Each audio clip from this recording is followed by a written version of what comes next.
بسم الله الرحمن الرحيم قل هذه سبيلي أدعو إلى الله على بصيرة أنا ومن اتبعني وسبحان الله وما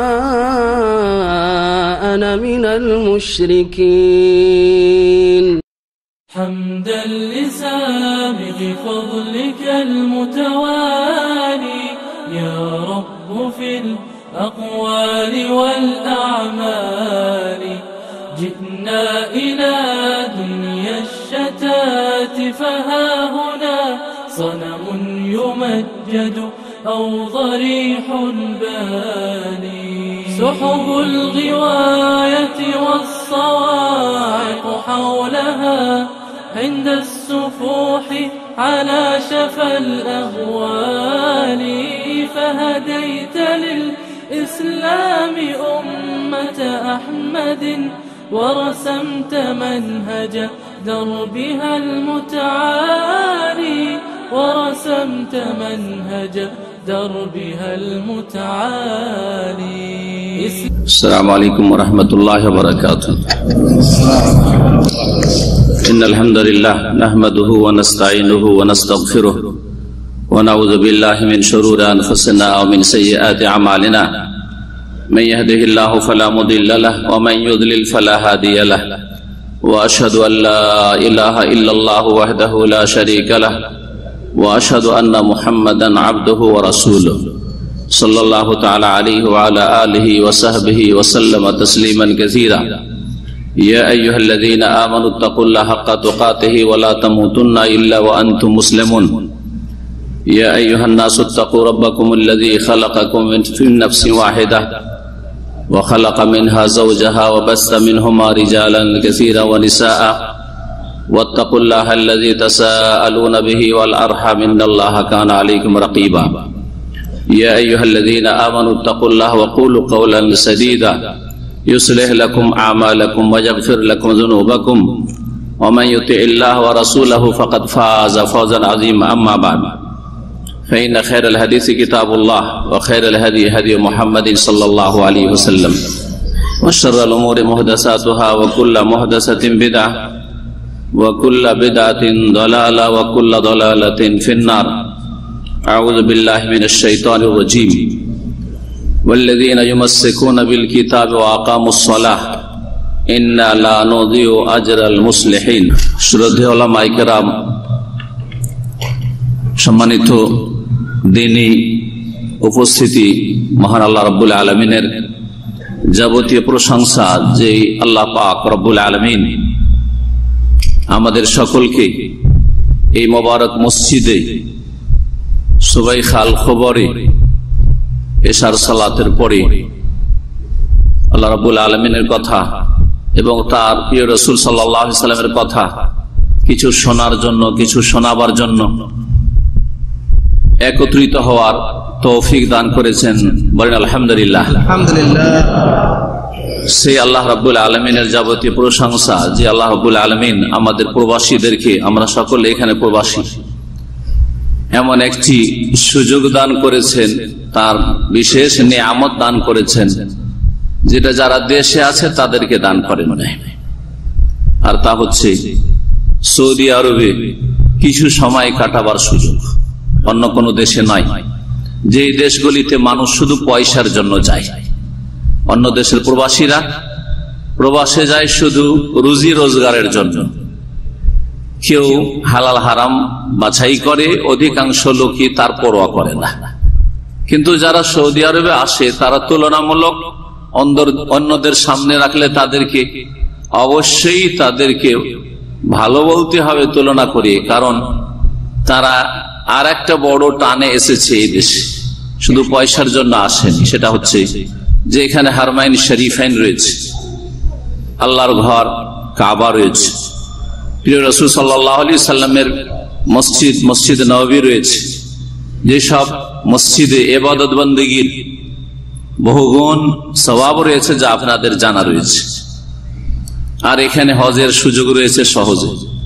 ওমরার সুযোগ রয়েছে, ইবাদত বন্দেগীর সুযোগ রয়েছে, ইবাদত বন্দেগীর দিনদারির একটা পরিবেশ রয়েছে। এখানে বেনামাজিও এখানে লজ্জাতে নামাজ পড়তে বাধ্য। কিছুদিন লজ্জাতে দুনিয়ার গরজে অথবা ভয়ে চক্ষু লজ্জায় নামাজ পড়ে হতে পারে তার ঈমান মজবুত হয়ে যেতে পারে। যেমন নবী করিম সাল্লাল্লাহু আলাইহি ওয়াসাল্লামের জামানায় অনেক নিউ মুসলিমদের অবস্থাটা ঠিক ওই রকমই ছিল। প্রথম দিকে ইসলাম গ্রহণ করেছে, কিন্তু পূর্ণরূপে তারা ইসলাম বা ঈমানের ভিতরে আসতে পারেনি। তাই মহান আল্লাহ তাদের সম্পর্কে বলেছেন, কালাতিল আরাবু আমান্না কুল্লাম তুমিনু ওয়ালাকিন কুলু আসলামনা। বেদুইনরা নতুন নতুন মুসলমান হয়ে এসে বলতো ঈমানের দাবি করে যে আমরা ঈমান নিয়ে এসেছি, ঈমানদার হওয়ার দাবি করতো, মুমিন হওয়ার। আল্লাহ বলছেন যে তোমরা এখনো পাকা ঈমানদার হওনি, লাম তুমিনু ওয়ালাকিন কুলু আসলামনা, তবে বলো যে আমরা মুসলিম হয়েছি, ইসলাম গ্রহণ করেছি। তো অনেকে এখানে আসার পরে আলহামদুলিল্লাহ দিনের দিকে এগিয়ে আসছেন, সে স্বেচ্ছায় আগ্রহের সাথে অথবা চক্ষু লজ্জায় অথবা পরিবেশের কারণে এখানে কেমন খারাপ লাগে যেন বাইরে বসে থাকলে নামাজের সময় ইত্যাদি ইত্যাদি। তারপরে ইনশাআল্লাহ তাআলা আল্লাহ যদি আপনার রহম করেন তো ঈমানটা মজবুত হয়ে যাবে। এরকমই যেমন অনেক লোকের এরকম হয়েছে ইসলাম গ্রহণের কিছু কাল পরে। এই যে নিয়ামতগুলি আল্লাহ দান করেছেন, তারপরে আরেকটি নিয়ামত যেটার আমরা খেয়াল করি না, এখান থেকে তো পয়সা নিয়ে যাচ্ছেন, ওই নিয়ামত তো জানাই আছে, সব দেশ থেকে নিয়ে যেতে পারবেন হয়তো কম বেশি। হজ উমরা নিয়ে যাচ্ছেন, এটাও আপনাদের ব্রেনে আছে যে এখান থেকে হজ উমরার ভালো চান্স আছে, সুযোগ আছে, যেটা পাশের দেশ থেকে সম্ভব না, অনেক টাকা খরচ হয় আশেপাশের দেশগুলি থেকে আসবে। কিন্তু বড় একটা সুযোগ আল্লাহ দিয়েছেন, বড় একটা নিয়ামত দান করেছেন, সেটা হচ্ছে এখান থেকে কোরআন সুন্নাহ ভিত্তিক, দলিল ভিত্তিক ইসলাম চোখে দেখে আইনুল ইয়াকিন, শুধু ইলমুল ইয়াকিন না। ইলমুল ইয়াকিন যে দেশে বসে সহি আকীদার কিছু আলোচনা শুনলেন, এলেম হইল, কিন্তু কিছু লোক মানলেন, অধিকাংশ লোক মানলেন না, এদের কথা শোনা যাবে না, যে হচ্ছে বর্তমান অবস্থা, শোনা যাবে না, মানা যাবে না। ইলমুল ইয়াকিন তাদের কাছে পৌঁছেছে, তারপরে ইয়াকিন করেনি তারা। কিন্তু আপনারা যারা এখানে এসছেন, আপনাদের আইনুল ইয়াকিন চোখে দেখছেন, এখানে চোখে দেখছেন, এখানে নাই মাজার, এখানে নাই ওরস, এখানে নেই মিলাদ, এখানে সাহেব বারাত হালুয়া রুটি, এখানে কিয়াম, এখানে নেই সম্মিলিত দুরুদ, এখানে নেই সম্মিলিত জিকির, এখানে নেই কোন রকমের না শিরক না বিদাত, এখানে নাই পীর মুরিদি, কেউ মুরিদ কেউ পীর, এসব কিচ্ছু খুঁজে পান না। তারপরে কি একটু আপনি আপনার বিবেককে কাজে লাগান না যে রাসূলুল্লাহ সাল্লাল্লাহু আলাইহি ওয়াসাল্লামের দেশে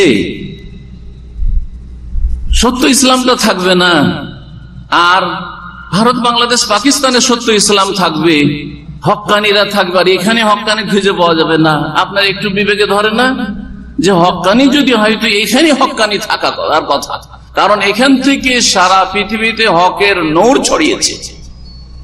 সুতরাং আল্লাহ রাব্বুল আলামিনের শুকরিয়া আদায় করার শুরুতে বলুন আলহামদুলিল্লাহ, যে আপনাদেরকে চোখে দেখে কোনটা শিরক, কোনটা বিদআত, কোনটা তাওহীদ, কোনটা সুন্নাত একটু পার্থক্য করার আল্লাহ সুযোগ দিয়েছেন। যদি একটু চেষ্টা করেন সহজে হেদায়েত হবেন।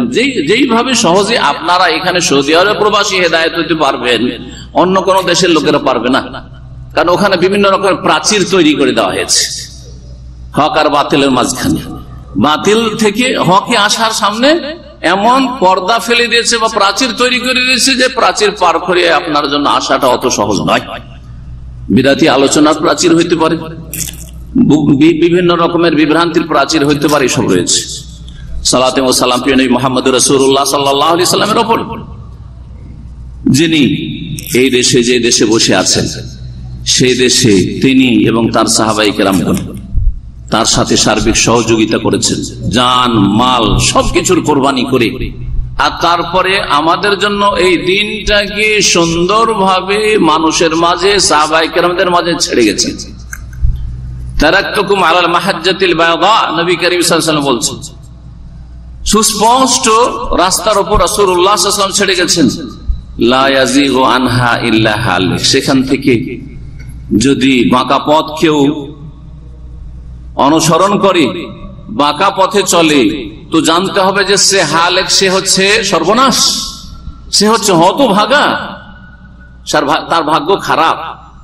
সুতরাং এখান থেকে হকটা শিখে নিয়ে যাওয়ার চেষ্টা করবেন।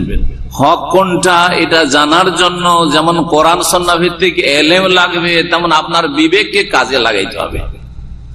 মহান আল্লাহ যেন আপনাদের সকলকে তৌফিক দান করেন। আমিন। আল্লাহুম্মা আরিনাল হাক্কা হাক্কান ওয়ারযুক ইত্তিবাহ। আল্লাহ হককে হক বুঝার তৌফিক দান করো এবং সেটার অনুসরণে তৌফিক দান করো। ওয়া আরিনাল বাতিলা বাতিলান, আর বাতিলকে বাতিল বলে জানার এবং চেনার তৌফিক দান করো। ওয়ারযুকনা ইজতিনাবা, আর বাতিল থেকে, মিথ্যা থেকে, ভুল থেকে বেঁচে থাকার তৌফিক দান করো। আমিন। আজকের আলোচনার বিষয়বস্তু আমি চাইছিলাম এমন আলোচনা যে সবাই তাতে খুশি হন। কথা বোঝা গেছে না? দিন ইসলামের মেলা আলোচনা আছে যেগুলো তো সবাই খুশি হবে। যদি বলি 5 ওয়াক্ত নামাজ, তো 5 ওয়াক্ত নামাজ সবাই খুশি হবে। 5 ওয়াক্ত নামাজ সবাই বিশ্বাস করে, যারা মুসলিম মোটামুটি বিশ্বাস করে 5 ওয়াক্ত নামাজ পড়ে না সেটা আলাদা কথা। 5 ওয়াক্ত নামাজের গুরুত্ব, ফজিলত, বিশেষ করে ফজিলত শোনাইলে তো অসুবিধা নেই। আবার সাজা শাস্তি যদি শোনাই আর ইসলামের হুকুম শোনাই তো কষ্ট লাগবে অনেকে, যারা নামাজি না, আধা নামাজি যদি বলা হয় যে নামাজ ছাড়লে কুফরি, তো কষ্ট লাগবে, রাগ লাগবে। এই জন্য মিষ্টি মিষ্টি হচ্ছে খালি ফজিলত, শুধু নামাজ পড়লে কি পাবেন, নামাজ পড়লে কি পাবেন, রোজা রাখলে কি পাবেন, যাকাত দিলে কি পাবেন, দান খায়রাত করলে কি পাবেন, হজ করলে কি পাবেন, ওমরা করলে কি পাবেন, এই ধরনের কিছু আলোচনা রাখতে চাইছিলাম যাতে সবাইকে আপনাদের মিষ্টি লাগে, মজাও লাগে, আর আমার উপর রাগও না করে। বোঝা গেছে কিনা?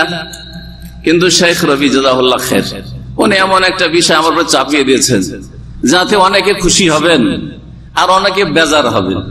আপনারা যদি বেজার নাও হন, তো যারা এই রেকর্ডিং এর পরে শুনবে আর তাদের পার্থিব অসৎ উদ্দেশ্যে আঘাত লাগবে, অসৎ স্বার্থে আঘাত লাগবে, তারা বড় বেজার হবে আর কত রকমের যে ফতোয়াবাজি করবে আর গাল দিবে আর ইসলাম থেকে খারিজ করবে, তো আল্লাহ ভালো জানে। তো কিন্তু হক কথা বলতে হবে, যেহেতু আমার উপরে দায়িত্ব চাপানো হয়েছে বলার জন্য। সেটা হচ্ছে ইসলামের দৃষ্টিতে বা কোরআন সুন্নাহর আলোকে সুফিবাদ, পীরতন্ত্র বড় গুরুত্বপূর্ণ বিষয়, বড় গুরুত্বপূর্ণ বিষয়। কারণ পীরতন্ত্র ছাড়া ভারত, বাংলাদেশ, পাকিস্তানের অধিকাংশ মুসলিম মনে করে যে এছাড়া আল্লাহকে পাওয়া যাবে না, এছাড়া আল্লাহর সন্তুষ্টি পাওয়া যাবে না, এছাড়া আত্মার পরিশুদ্ধি হবে না, এছাড়া দুনিয়ার মোহ থেকে, লোভ থেকে আর পাপ থেকে মুক্ত হওয়া যাবে না, ইত্যাদি ইত্যাদি এসব কথা রয়েছে। এইরকম বহু কথাই রয়েছে, যার ফলে এই বিষয়টি যখন এইভাবে মানুষরা ভাবছে আর এমন এটাকে ধর্মকর্ম মনে করছে, যেমন মসজিদের খেদমত করা হচ্ছে, যেমন ইসলামিক প্রতিষ্ঠান, মাদ্রাসা, ইসলামিক স্কুলের খেদমত করা হচ্ছে, তার চাইতে বেশি জাঁকজমকপূর্ণ ভাবে, তার চাইতে বেশি গুরুত্ব দিয়ে আর তার চাইতে বেশি নিজের ত্যাগ স্বীকার করে, কোরবানি করে মাজারের খেদমত করা হচ্ছে, পীর সাহেবদের খেদমত করা হচ্ছে, তাদেরকে খেতে পান আর না পান সে সালাম মুসাফার সাথে টাকা পয়সা ধরানো হচ্ছে। এক এক মুসাফার সাথে টাকা টাকা আজকাল দেখতে পাচ্ছেন, যারা ফেসবুকে দেখছেন, বাপরে বাপ। জি হ্যাঁ, এই টাকা দুনিয়ার বড় বড় পুঁজিপতিরা এইভাবে হাসিল করতে পারে না। ওরাকে ব্যবসাতে রিস্ক নিতে হয়, লাভ হইতে পারে, মার খেতে পারে। কিন্তু এই ব্যবসা এমন ব্যবসা, পীরতন্ত্রের ব্যবসা, যাতে লস বলে কিছু নেই, লস বলে, লোকসান বলে কিছু নেই। এই ব্যবসা সম্পর্কে আলোচনা করতে বলা হয়েছে। কোরআন হাদিসের 2-1টি আয়াত আর হাদিস শোনাই, দলিল শোনাই, আর তারপরে তখন এই বিষয়টির দিকে আমরা প্রবেশ করব। আল্লাহ রাব্বুল আলামিন সূরা রুমের আয়াত নম্বর 30 এর ইরশাদ করছেন, ফাআকিম ওয়াজহাকা লিদ-দীনে হানিফা। হে মুসলিম, হে মানুষ, তুমি দ্বীনের দিকে একনিষ্ঠ হয়ে, একগ্রচিত্তে তোমার মুখমণ্ডলকে সোজা করে দাও, তোমার মুখ ফিরিয়ে দাও দ্বীনের দিকে, আনুগত্যের দিকে, হানিফান, একনিষ্ঠ হয়ে, ফিতরাত আল্লাহ।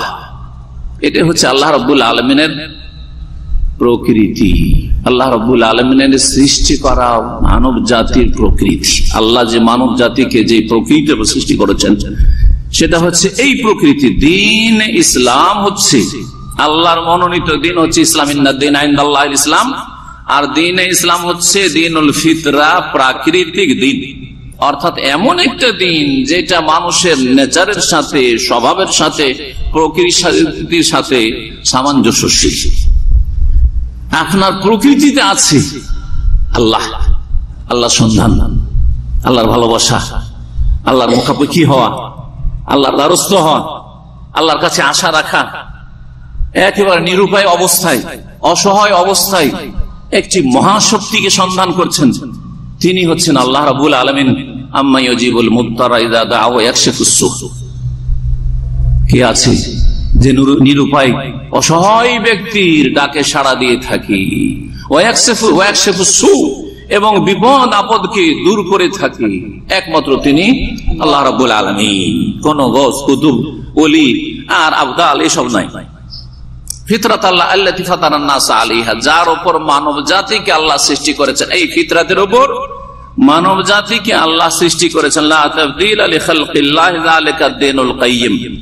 আল্লাহর এই সৃষ্টিতে কোন রকমের পরিবর্তন নেই যে একটা যুগে ছিল তারপরে না না না না অন্য ধর্ম, মানুষের বহুত্ববাদী ধর্ম, শিরকের ধর্ম, মানুষের খেয়াল খুশি ছেড়ে দেওয়া হয়েছে। তোমাদের ইচ্ছা মতো যে যাকে যে ধর্ম লাগে তোমরা পালন করো, যেভাবে পারছো পালন করো, হইলেই হইল ধর্ম। না না না, লা তাবদীলা লিখালকিল্লাহ। এটা হচ্ছে মানুষের ফিতরাত, দ্বীন ইসলাম। আল্লাহ রাব্বুল আলামিন মানুষের ফিতরাতে, প্রকৃতির সৃষ্টি করে রেখে দিয়েছেন। যালিকা দ্বীনুল কাইয়্যিম, এটি হচ্ছে সুপ্রতিষ্ঠিত দিন, এটি হচ্ছে আল্লাহ রাব্বুল আলামিনের দিন কায়েম করা, যে দিন ইসলাম, যে আল্লাহর মনোনীত, সেটা জীবনের প্রতিটি ক্ষেত্রে বাস্তবায়ন করবেন যার যতটা সাধ্য রয়েছে। ওয়ালাকিন্না আকসারান নাসি লা ইয়ালামুন। তাহলে মানুষের ফিতরাত হচ্ছে এটি, যে দিন ইসলাম মের উপর সৃষ্টি করা হয়েছে তাকে। সুতরাং ওই অবস্থায় যদি তাকে ছেড়ে দেওয়া হয় তো সে অবস্থায় সারা জীবনটা থাকবে, এদিক সেদিক যাবে না। কিন্তু কোন মানুষকে এই অবস্থায় ছেড়ে দেওয়া হয় না।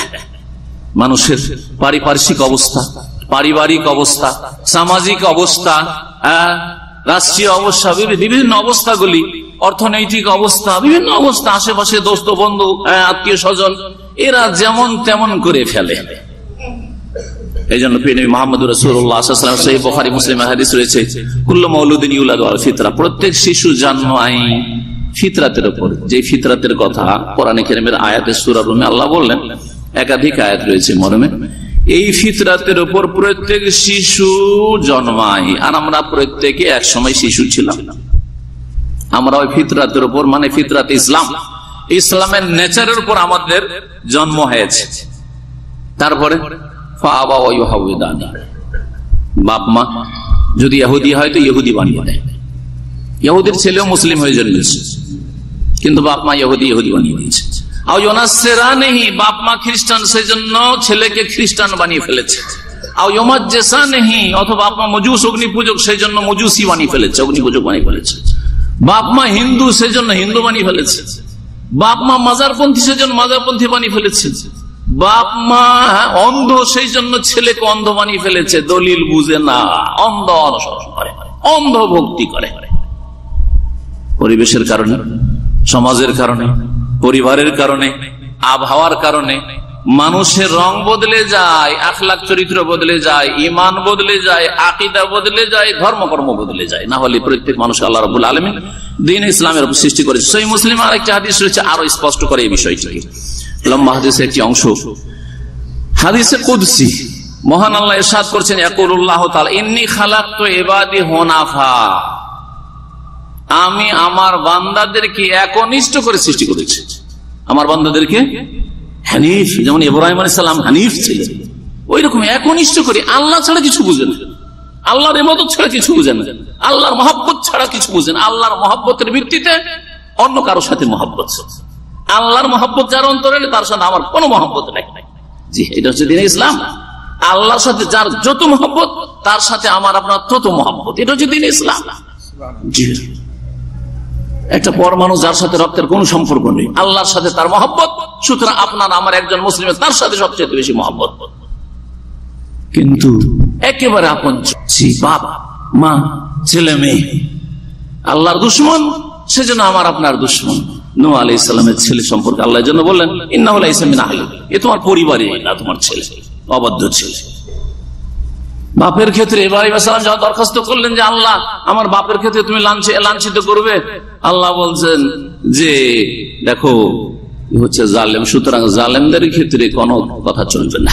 এই জুলমের ওপর সবচেয়ে বড় জুলম শিরক, এই শিরক কুফরির ওপর তোমার বাবা থেকে গেল, সুতরাং তার জন্য দোয়া করা চলবে না, তার জন্য দরখাস্ত চলবে না, তার নাজাতের জন্য। সমস্ত আমার বান্দাদেরকে সৃষ্টি করেছে একনিষ্ঠ করে, কিন্তু এইরকম কেন হইল?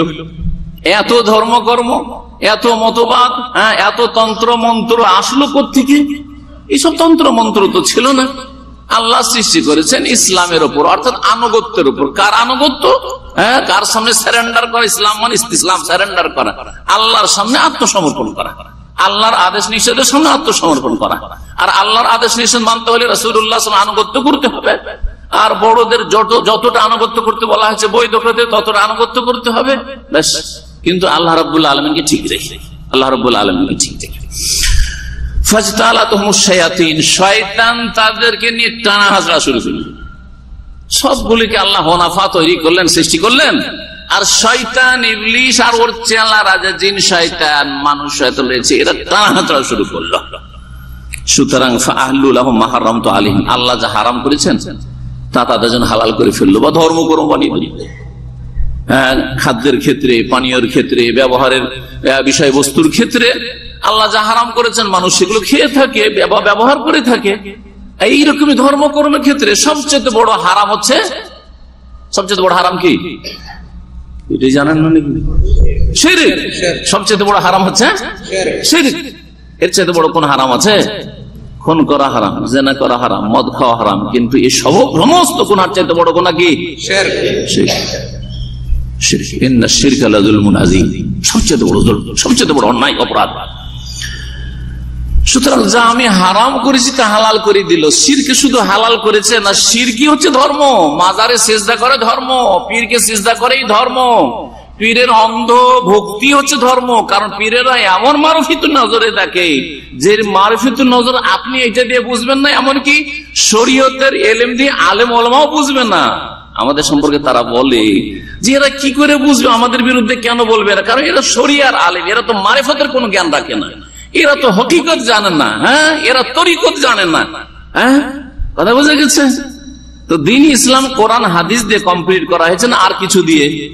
প্রশ্ন তাদের কাছে, দ্বীন ইসলাম কি কোরআন সুন্নাহ দিয়ে কমপ্লিট করেছেন না আর কিছু দিয়ে?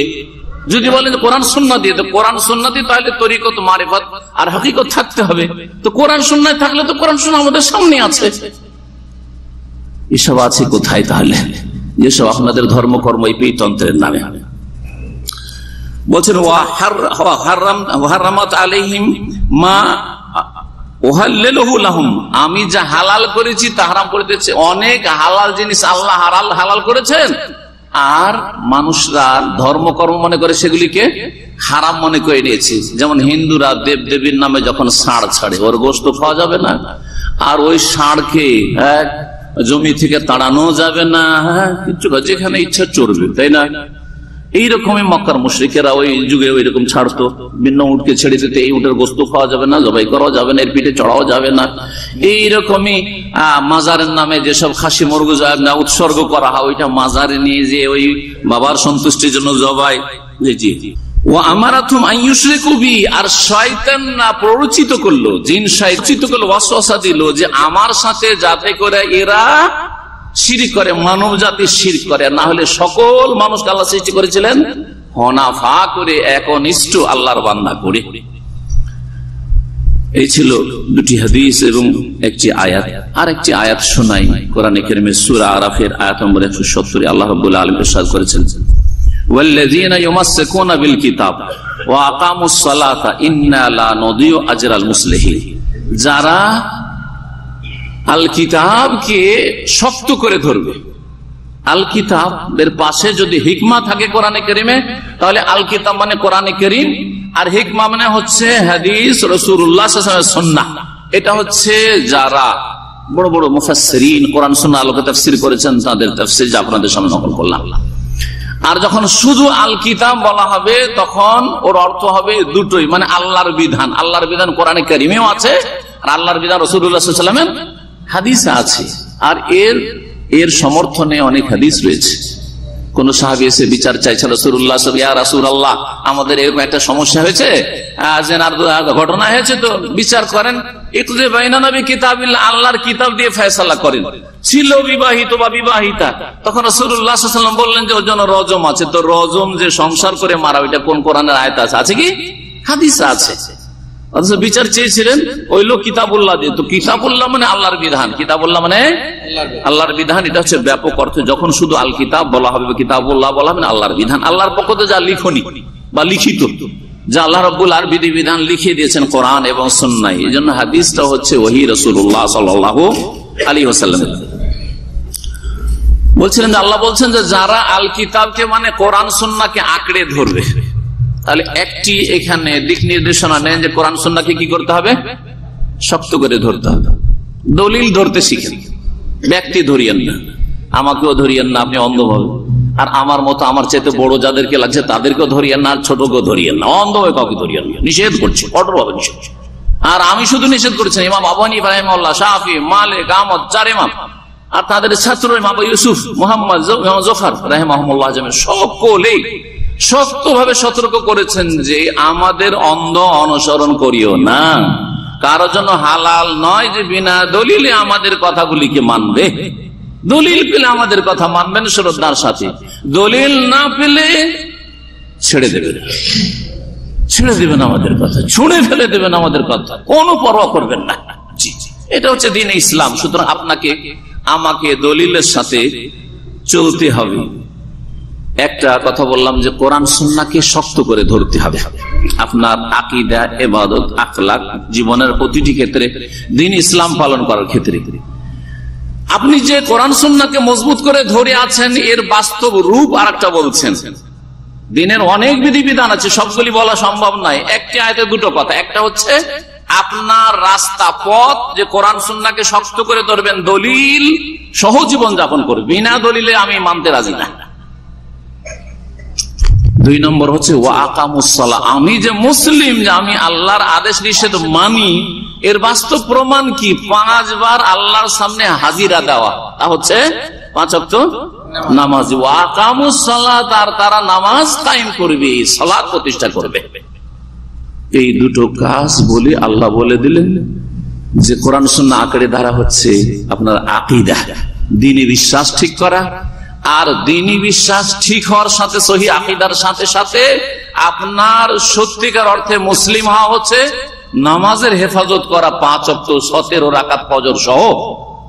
যদি এইরকম চলতে পারেন, আল্লাহ বলছেন যে ইন্না লা নুযিউ আজরাল মুসলিহিন, তাহলে এরাই হচ্ছে মুসলিহিন, সংস্কারক, এরাই হচ্ছে সংশোধনকারী, যারা নিজেদেরও সংশোধন করে, নিজের পরিবারেরও সংশোধন করতে পারবে, নিজের সমাজের সংশোধন করতে পারবে, নিজের আত্মীয় স্বজনের সংশোধন করতে পারবে, নিজের দেশবাসীর সংশোধন করতে পারবে, সারা বিশ্বের সংশোধন করতে পারবে, যার কাছে পৌঁছিবে কথা। কিন্তু কোরআন সুন্নাহর দলিলের সাথে আর সত্যিকার ইবাদত বন্দেগীর ক্ষেত্রে প্রমাণ করে দিতে হবে যে আমি আল্লাহর গোলাম, আল্লাহর বান্দা। এই দেখো 5 বার করে আজান হইতে মসজিদে হাজির। জি হ্যাঁ, মুসলিহীন হইতে পারবেন। সালেহীন, আপনি নিজেই শুধু ভালো কিন্তু অন্যকে ভালো করলেন না, বা অন্যরা মন্দতে ডুবে আছে তাদের সংশোধনের চেষ্টা করলেন না, এতে নাজাত পাওয়া যাবে না। আল্লাহ শুধু মুসলিহীনদের নাজাতের কথা বলেছিলেন, যারা নিজেদেরও সংশোধন করে, অন্যদেরও সংশোধন করে। ও আনফুসাকুম ওয়া আহলিকুম নারা, আর না হলে ডুববে যখন সকলে জাহান্নামে, তখন আপনাকেও ডুবতে হবে। যেমন একটু পানি জাহাজের উদাহরণ দিয়েছেন নবী করিম সাল্লাল্লাহু আলাইহি ওয়াসাল্লাম, যদি ফুটো করা থাকে তো পানি জাহাজের যদি ওপর তলাতেও বসে থাকেন, তবু আস্তে আস্তে নিচের তলা লোক ডুবার পরে আপনিও ডুববেন, আপনার পুরো জাহাজটাই হালাকু ওয়া হালাকু জামিয়ান, সকলে ডুবে শেষ হয়ে যাবে। এই কোরআন সুন্নাহর এই কথাগুলি বলার পরে কথা অনেক আছে, আর সময় অল্প, আর অত লম্বা সময় এখানে সুযোগও নাই। তবে এই বিষয়গুলি ইনশাআল্লাহ তাআলা আমরা কমপ্লিট করব, যদিও অল্প কিছু আলোচনা আমাদের এই সুফিবাদ সম্পর্কে, পীরতন্ত্র সম্পর্কে আছে, অলরেডি নেটে পাবেন। কিন্তু আজকে আলোচনা যে বিষয়গুলি করব তা হচ্ছে সুফিবাদ কখন থেকে শুরু হইল, এটা কি রাসূলুল্লাহ সাল্লাল্লাহু আলাইহি ওয়াসাল্লামের জামানা থেকে, না সাহাবায়ে কেরামের জামানা থেকে, না তাবেঈনদের জামানা থেকে, না এই তিনটা যে স্বর্ণযুগ আছে তারপরে কোন কালে শুরু হয়েছে? আর প্রথম কখন শুরু হলো আর কিভাবে শুরু হলো এগুলি বললে অনেক সময় লাগে। আর তারপরে এদের মেন আকীদা, যে আকীদাগুলি সরাসরি কোরআন এবং হাদিসের সাথে সাংঘর্ষিক, একেবারে সরাসরি দ্বন্দ্ব রয়েছে। আমলের বিষয় না যে আমলে একটু বিদআত আছে, সুন্নাত আর বিদআত না, একেবারে আকীদার ক্ষেত্রে বড় বড় কুফরি, শিরক আর বড় বড় গোমরাহি জাতি ইসলাম মোটেই থাকবে না। ইসলাম একদিকে রাস্তা দেখাচ্ছে আর সুফিবাদ আর একদিকে রাস্তা দেখাচ্ছে। ইসলাম এক কথা বলছে, এক আকীদা বলছে, আর সুফিবাদ আর এক ধ্যান ধারণা ইসলাম সম্পর্কে দিচ্ছে, একেবারে বিপরীত দিকে যাচ্ছে। সুতরাং এই সুফিবাদ বা তাসাউফ বা পীরতন্ত্রের উৎস কোরআন সুন্নাহ নয়। একটি কথা শুনে রাখি, লম্বা কথার মধ্যে এই কথাগুলি যদি কমপক্ষে জানা থাকে তো অন্তত হেদায়েতের রাস্তা না খোঁজার চেষ্টা করবেন, ইউটার্নের চেষ্টা করবেন। না রে, এদিকে রাস্তা বন্ধ আছে, আমাকে সামনে গিয়ে লাভ না, একটু পরে গিয়ে ঘুরে আসতে হবে, তো অত দূর গিয়ে না ঘুরে এসে এখান থেকে ঘুরি, তাই না? জি, সুফিবাদের উৎস মানে সুফিবাদ কোরআন হাদিস থেকে নেওয়া হয়নি। সুফিবাদ বিভিন্ন ধর্মের কিছু মরিচ মশলা আর তারপরে কিছু আইটেম নিয়ে তারপরে ভর্তা বানানো হয়েছে। ভর্তা বানাচ্ছে, ভর্তাতে যেমন মেলা কিছু কাঁচা মরিচ, লাল মরিচ, এই মরিচ, সেই মরিচ, আর এই সেই করে পাঁচ মিশালা আমরা বলি, পাঁচ রকম মিক্স করা হয়েছে। এই জন্য সুফিরা হিন্দু ধর্ম থেকে কিছু নিয়েছে, খ্রিস্টান ধর্ম থেকে কিছু নিয়েছে, তারপরে অগ্নি পূজকদের থেকে কিছু নিয়েছে, মজুসদের কাছ থেকে ধর্মীয় বিষয়গুলি এদের থেকে, আর কিছু নিয়েছে গ্রিক দর্শন থেকে, ইউনানি ফালসাফা থেকে। যারা আমাদের দেশে ওই যে আকীদা নাসাফিয়া বা ইলমুল কালাম যারা কওমি মাদ্রাসায় পড়েছেন, অথবা ফাজেল কামেলে যারা ইলমুল কালাম পড়েছেন, আকীদার নামে ভ্রান্ত আকীদা, আশারি, মাতুরিদি আর ওই আপনার মুতাজিলা মতবাদ, ওই সবগুলি এসেছে আসলে আব্বাসীয় আমলে গ্রিক দর্শন থেকে। জি হ্যাঁ, এই সবগুলির মিক্সচার দিয়ে তার উপরে এই যে আমার আলখাল্লা আছে না, এইরকম আলখাল্লাটা হচ্ছে ইসলাম, জুব্বাটা হচ্ছে ইসলামের জুব্বা পরিয়ে দেওয়া হয়েছে, আর ভিতরে সবগুলি ভরা আছে কিছু খ্রিস্টান ধর্ম, কিছু হিন্দু ধর্ম, আর কিছু আছে এই যে যা বললাম সব ধর্ম গড় মিক্স করে বানানো হয়েছে। জি হ্যাঁ, এই সুফিবাদ একটি ধর্মীয় আন্দোলন। এই সুফিবাদের উপর অনেক বই লেখা হয়েছে আরবিতে, সুবহানাল্লাহ। সৌদি আরবের বড় বড় ইউনিভার্সিটি গুলি থেকে, বড় বড় যেগুলো ইসলামিক বিশ্ববিদ্যালয় সেগুলো থেকে এর উপর অনেক থিসিস এখানকার বড় বড় ভালো স্টুডেন্টরা লিখেছে, মাস্টার্স এর থিসিস বা এমফিল এর যে থিসিস হয়, তারপরে আপনার এর জন্য পিএইচডি থিসিস হয় তাতে, আর অনেকগুলি কয়েক খণ্ডের বই আছে যেগুলির সংক্ষেপ কিছু আপনাদের সামনে নিয়ে এসেছি। সেই কিতাবগুলিতে গবেষণামূলক আলোচনা করা হয়েছে, আর বলা হয়েছে যে সুফিবাদ হচ্ছে আত-তাসাউফ হারাকাতুন দীনিয়া। সুফিবাদ হচ্ছে একটি ধর্মীয় আন্দোলন, মানে ধর্মের নামে সেই আন্দোলনটি শুরু হয়েছে ফিল আলামিল ইসলামী, মুসলিম বিশ্বে বা মুসলিম দেশগুলিতে শুরু হয়েছে। কখন শুরু হয়েছে? ফিল কারনে সালেস আল হিজরি, তৃতীয় শতাব্দীতে। কোন শতাব্দীতে? তৃতীয় শতাব্দীতে নবী করিম সাল্লাল্লাহু আলাইহি ওয়াসাল্লামের ইন্তেকাল হলো কোন হিজরিতে? 10ম হিজরিতে জিলহজে শেষ হয়ে যায়। তো ওই বছর 11, যদি আপনি মাস হিসাবে ধরেন যে মুহররম থেকে বছর শুরু, তাহলে মুহররম, সফর, রবিউল আউয়াল মাসে নবী করিম সাল্লাল্লাহু আলাইহি ওয়াসাল্লাম 12 রবিউল আউয়ালে ইন্তেকাল হয়েছে। তাহলে 11 কি হচ্ছে? একাদশ হিজরি হয়। একাদশ হিজরি হয়, যেটা ওই 2-3 মাস মাত্র গিয়েছে, 2.5 মাস গিয়েছে, সেই জন্য আমাদের দেশের মানুষের জন্য 10ম হিজরি। 10 বছর রাসূলুল্লাহ সাল্লাল্লাহু আলাইহি ওয়াসাল্লাম যেহেতু মদিনায় থেকেছেন, এই জন্য 10ম হিজরি বলে মশহুর আছে। কিন্তু 10ম হিজরি রবিউল আউয়াল মাসে নয়, একাদশ হিজরি রবিউল আউয়াল মাসে রাসূলুল্লাহ সাল্লাল্লাহু আলাইহি ওয়াসাল্লামের ইন্তেকাল হয়েছে। নবী সাল্লাল্লাহু আলাইহি ওয়াসাল্লাম চলে গেলেন কখন? একাদশ হিজরিতে বা 10 হিজরিতে। 10 বছর মদিনায় থাকার পর 23 বছর নবুয়তি জিন্দেগি। তারপরে খোলাফায়ে রাশিদিনের যুগ আসলো, 30 বছর খোলাফায়ে রাশিদিনের যুগ। তাহলে 10 আর 30, 40 হিজরিতে 4 খলিফা চলে গেলেন। আর তারপরে তখন মুআবিয়া রাদিয়াল্লাহু তাআলা 20 বছর থাকলেন, 60 হিজরি। আর 60 হিজরির পর তখন বনু উমাইয়া বংশের বিভিন্ন খলিফাদের যুগ ছিল 132 পর্যন্ত। 32 পর্যন্ত ওমাইয়াদের যুগ ছিল। রাসূলুল্লাহ সাল্লাল্লাহু আলাইহি ওয়াসাল্লামের শেষ সাহাবী ইন্তেকাল করছেন মক্কাতুল মুকাররমায়, তুফাইল দৌসি রাদিয়াল্লাহু তাআলা আনহু। আবু তুফাইল দৌসি রাদিয়াল্লাহু তাআলা আনহু ইন্তেকাল করছেন 110 হিজরিতে। কত? 110 হিজরিতে সাহাবী শেষ, আর সাহাবী নেই। তারপরে তাবেঈনদের যুগ, তারপরে তাবা তাবেঈনের যুগ। এই তাবেঈন আর তাবা তাবেঈনের যুগ তৃতীয় শতাব্দী আস্তে আস্তে শেষ। তৃতীয় শতাব্দী আস্তে আস্তে তাবেঈনও শেষ, তাবা তাবেঈন শেষ। তাহলে যে হাসান বাসরীর দোহাই দেওয়া, আমাদের দেশে কিন্তু সুফিরা যত পীরের আছে সিলসিলা কোন দিকে দিয়ে নিয়ে যায়? হাসান বাসরী রাহিমাহুল্লাহ তরিকে দিয়ে নিয়ে যায়। হাসান বাসরী রাহমাতুল্লাহ আলাইহির যুগে সুফিবাদ ছিল না। প্রথম সুফিবাদ কখন এসেছে? 150 হিজরিতে। কার মাধ্যমে এসেছে একটু পরে বলছি। এই সুফিবাদ প্রথম যে শুরু হয় সেটা ব্যাপক আকারে শুরু হয় না, ব্যক্তি পর্যায়ে শুরু হয়। বলছে কানাজ আতিন ফারদিয়া, ব্যক্তি পর্যায়ে কিছু লোকেরা ওই রকম সংসার ত্যাগী হয়ে ইবাদতবন্দি সবসময় করব। আর প্রথম দিকে বড় বড় শিরক আর কুফরি গুলো আর মাজার এগুলো শুরু হয়নি, কিন্তু এগুলো শুরু হয়নি। তারা প্রথম জহুদ মানে দুনিয়া বিমুখতার দিকে আহ্বান করতো। তাদের মধ্যে দুনিয়া বিমুখতা আসলো, যে দুনিয়ার দরকার নাই, যা কিছু পেলাম পেলাম, না হলে ইবাদতবন্দি করলাম। কঠোর পরিশ্রম করা ইবাদত বন্দিগিতে। এটা কেন শুরু হলো? বলছে যে এটা হচ্ছে রিয়াকশন মূলক। একটা রিয়াকশন বলে কিছু আছে, রিয়াকশন আছে, প্রত্যেক ক্ষেত্রে একটা রিয়াকশন আছে। আপনি যদি ছেলে মেয়েদের ওপর বেশি শক্ত করেন তোর একটা রিয়াকশন আছে, কি হয়ে যাবে? ও ছেলে বেশি খারাপ হওয়ার সম্ভাবনা আছে। আবার বেশি যদি ঢিল ছেড়ে দেন ওতে খারাপ হওয়ার বড় একটা সম্ভাবনা আছে, না নেই? জি হ্যাঁ। আপনি এমনি ভালোই কর্মচারী হিসাবে খুব ভালো, বা আপনারা কর্মচারী হিসাবে খুব ভালো কোম্পানির, কিন্তু কোম্পানি যদি বেশি জুলুম অত্যাচার করে ওর একটা রিয়াকশন আছে, ওদের কোম্পানিরও বড় রিস্ক আছে, আছে না নেই? ঠিক ওই রকমই যখন ভোগ বিলাসী জীবন কিছু লোকেরা শুরু করলো, ভোগ বিলাস, যাদের কাছে বেশি পয়সা আছে, যাদের কাছে নেতৃত্ব আছে, ভোগ বিলাস এই যখন শুরু হলো, তখন তার প্রতিক্রিয়ামূলক মানে রিয়াকশন মূলক কি শুরু হলো? দুনিয়া বিমুখতা, জোহদের নামে, তাকওয়ার নামে কঠোর পরিশ্রম করা, আর সংসার ত্যাগী বা দুনিয়া ত্যাগী হয়ে যাওয়া, নির্জনতা অবলম্বন করা, এই মন মানসিকতা কিছু লোকের মধ্যে ব্যক্তি পর্যায়ে শুরু হলো।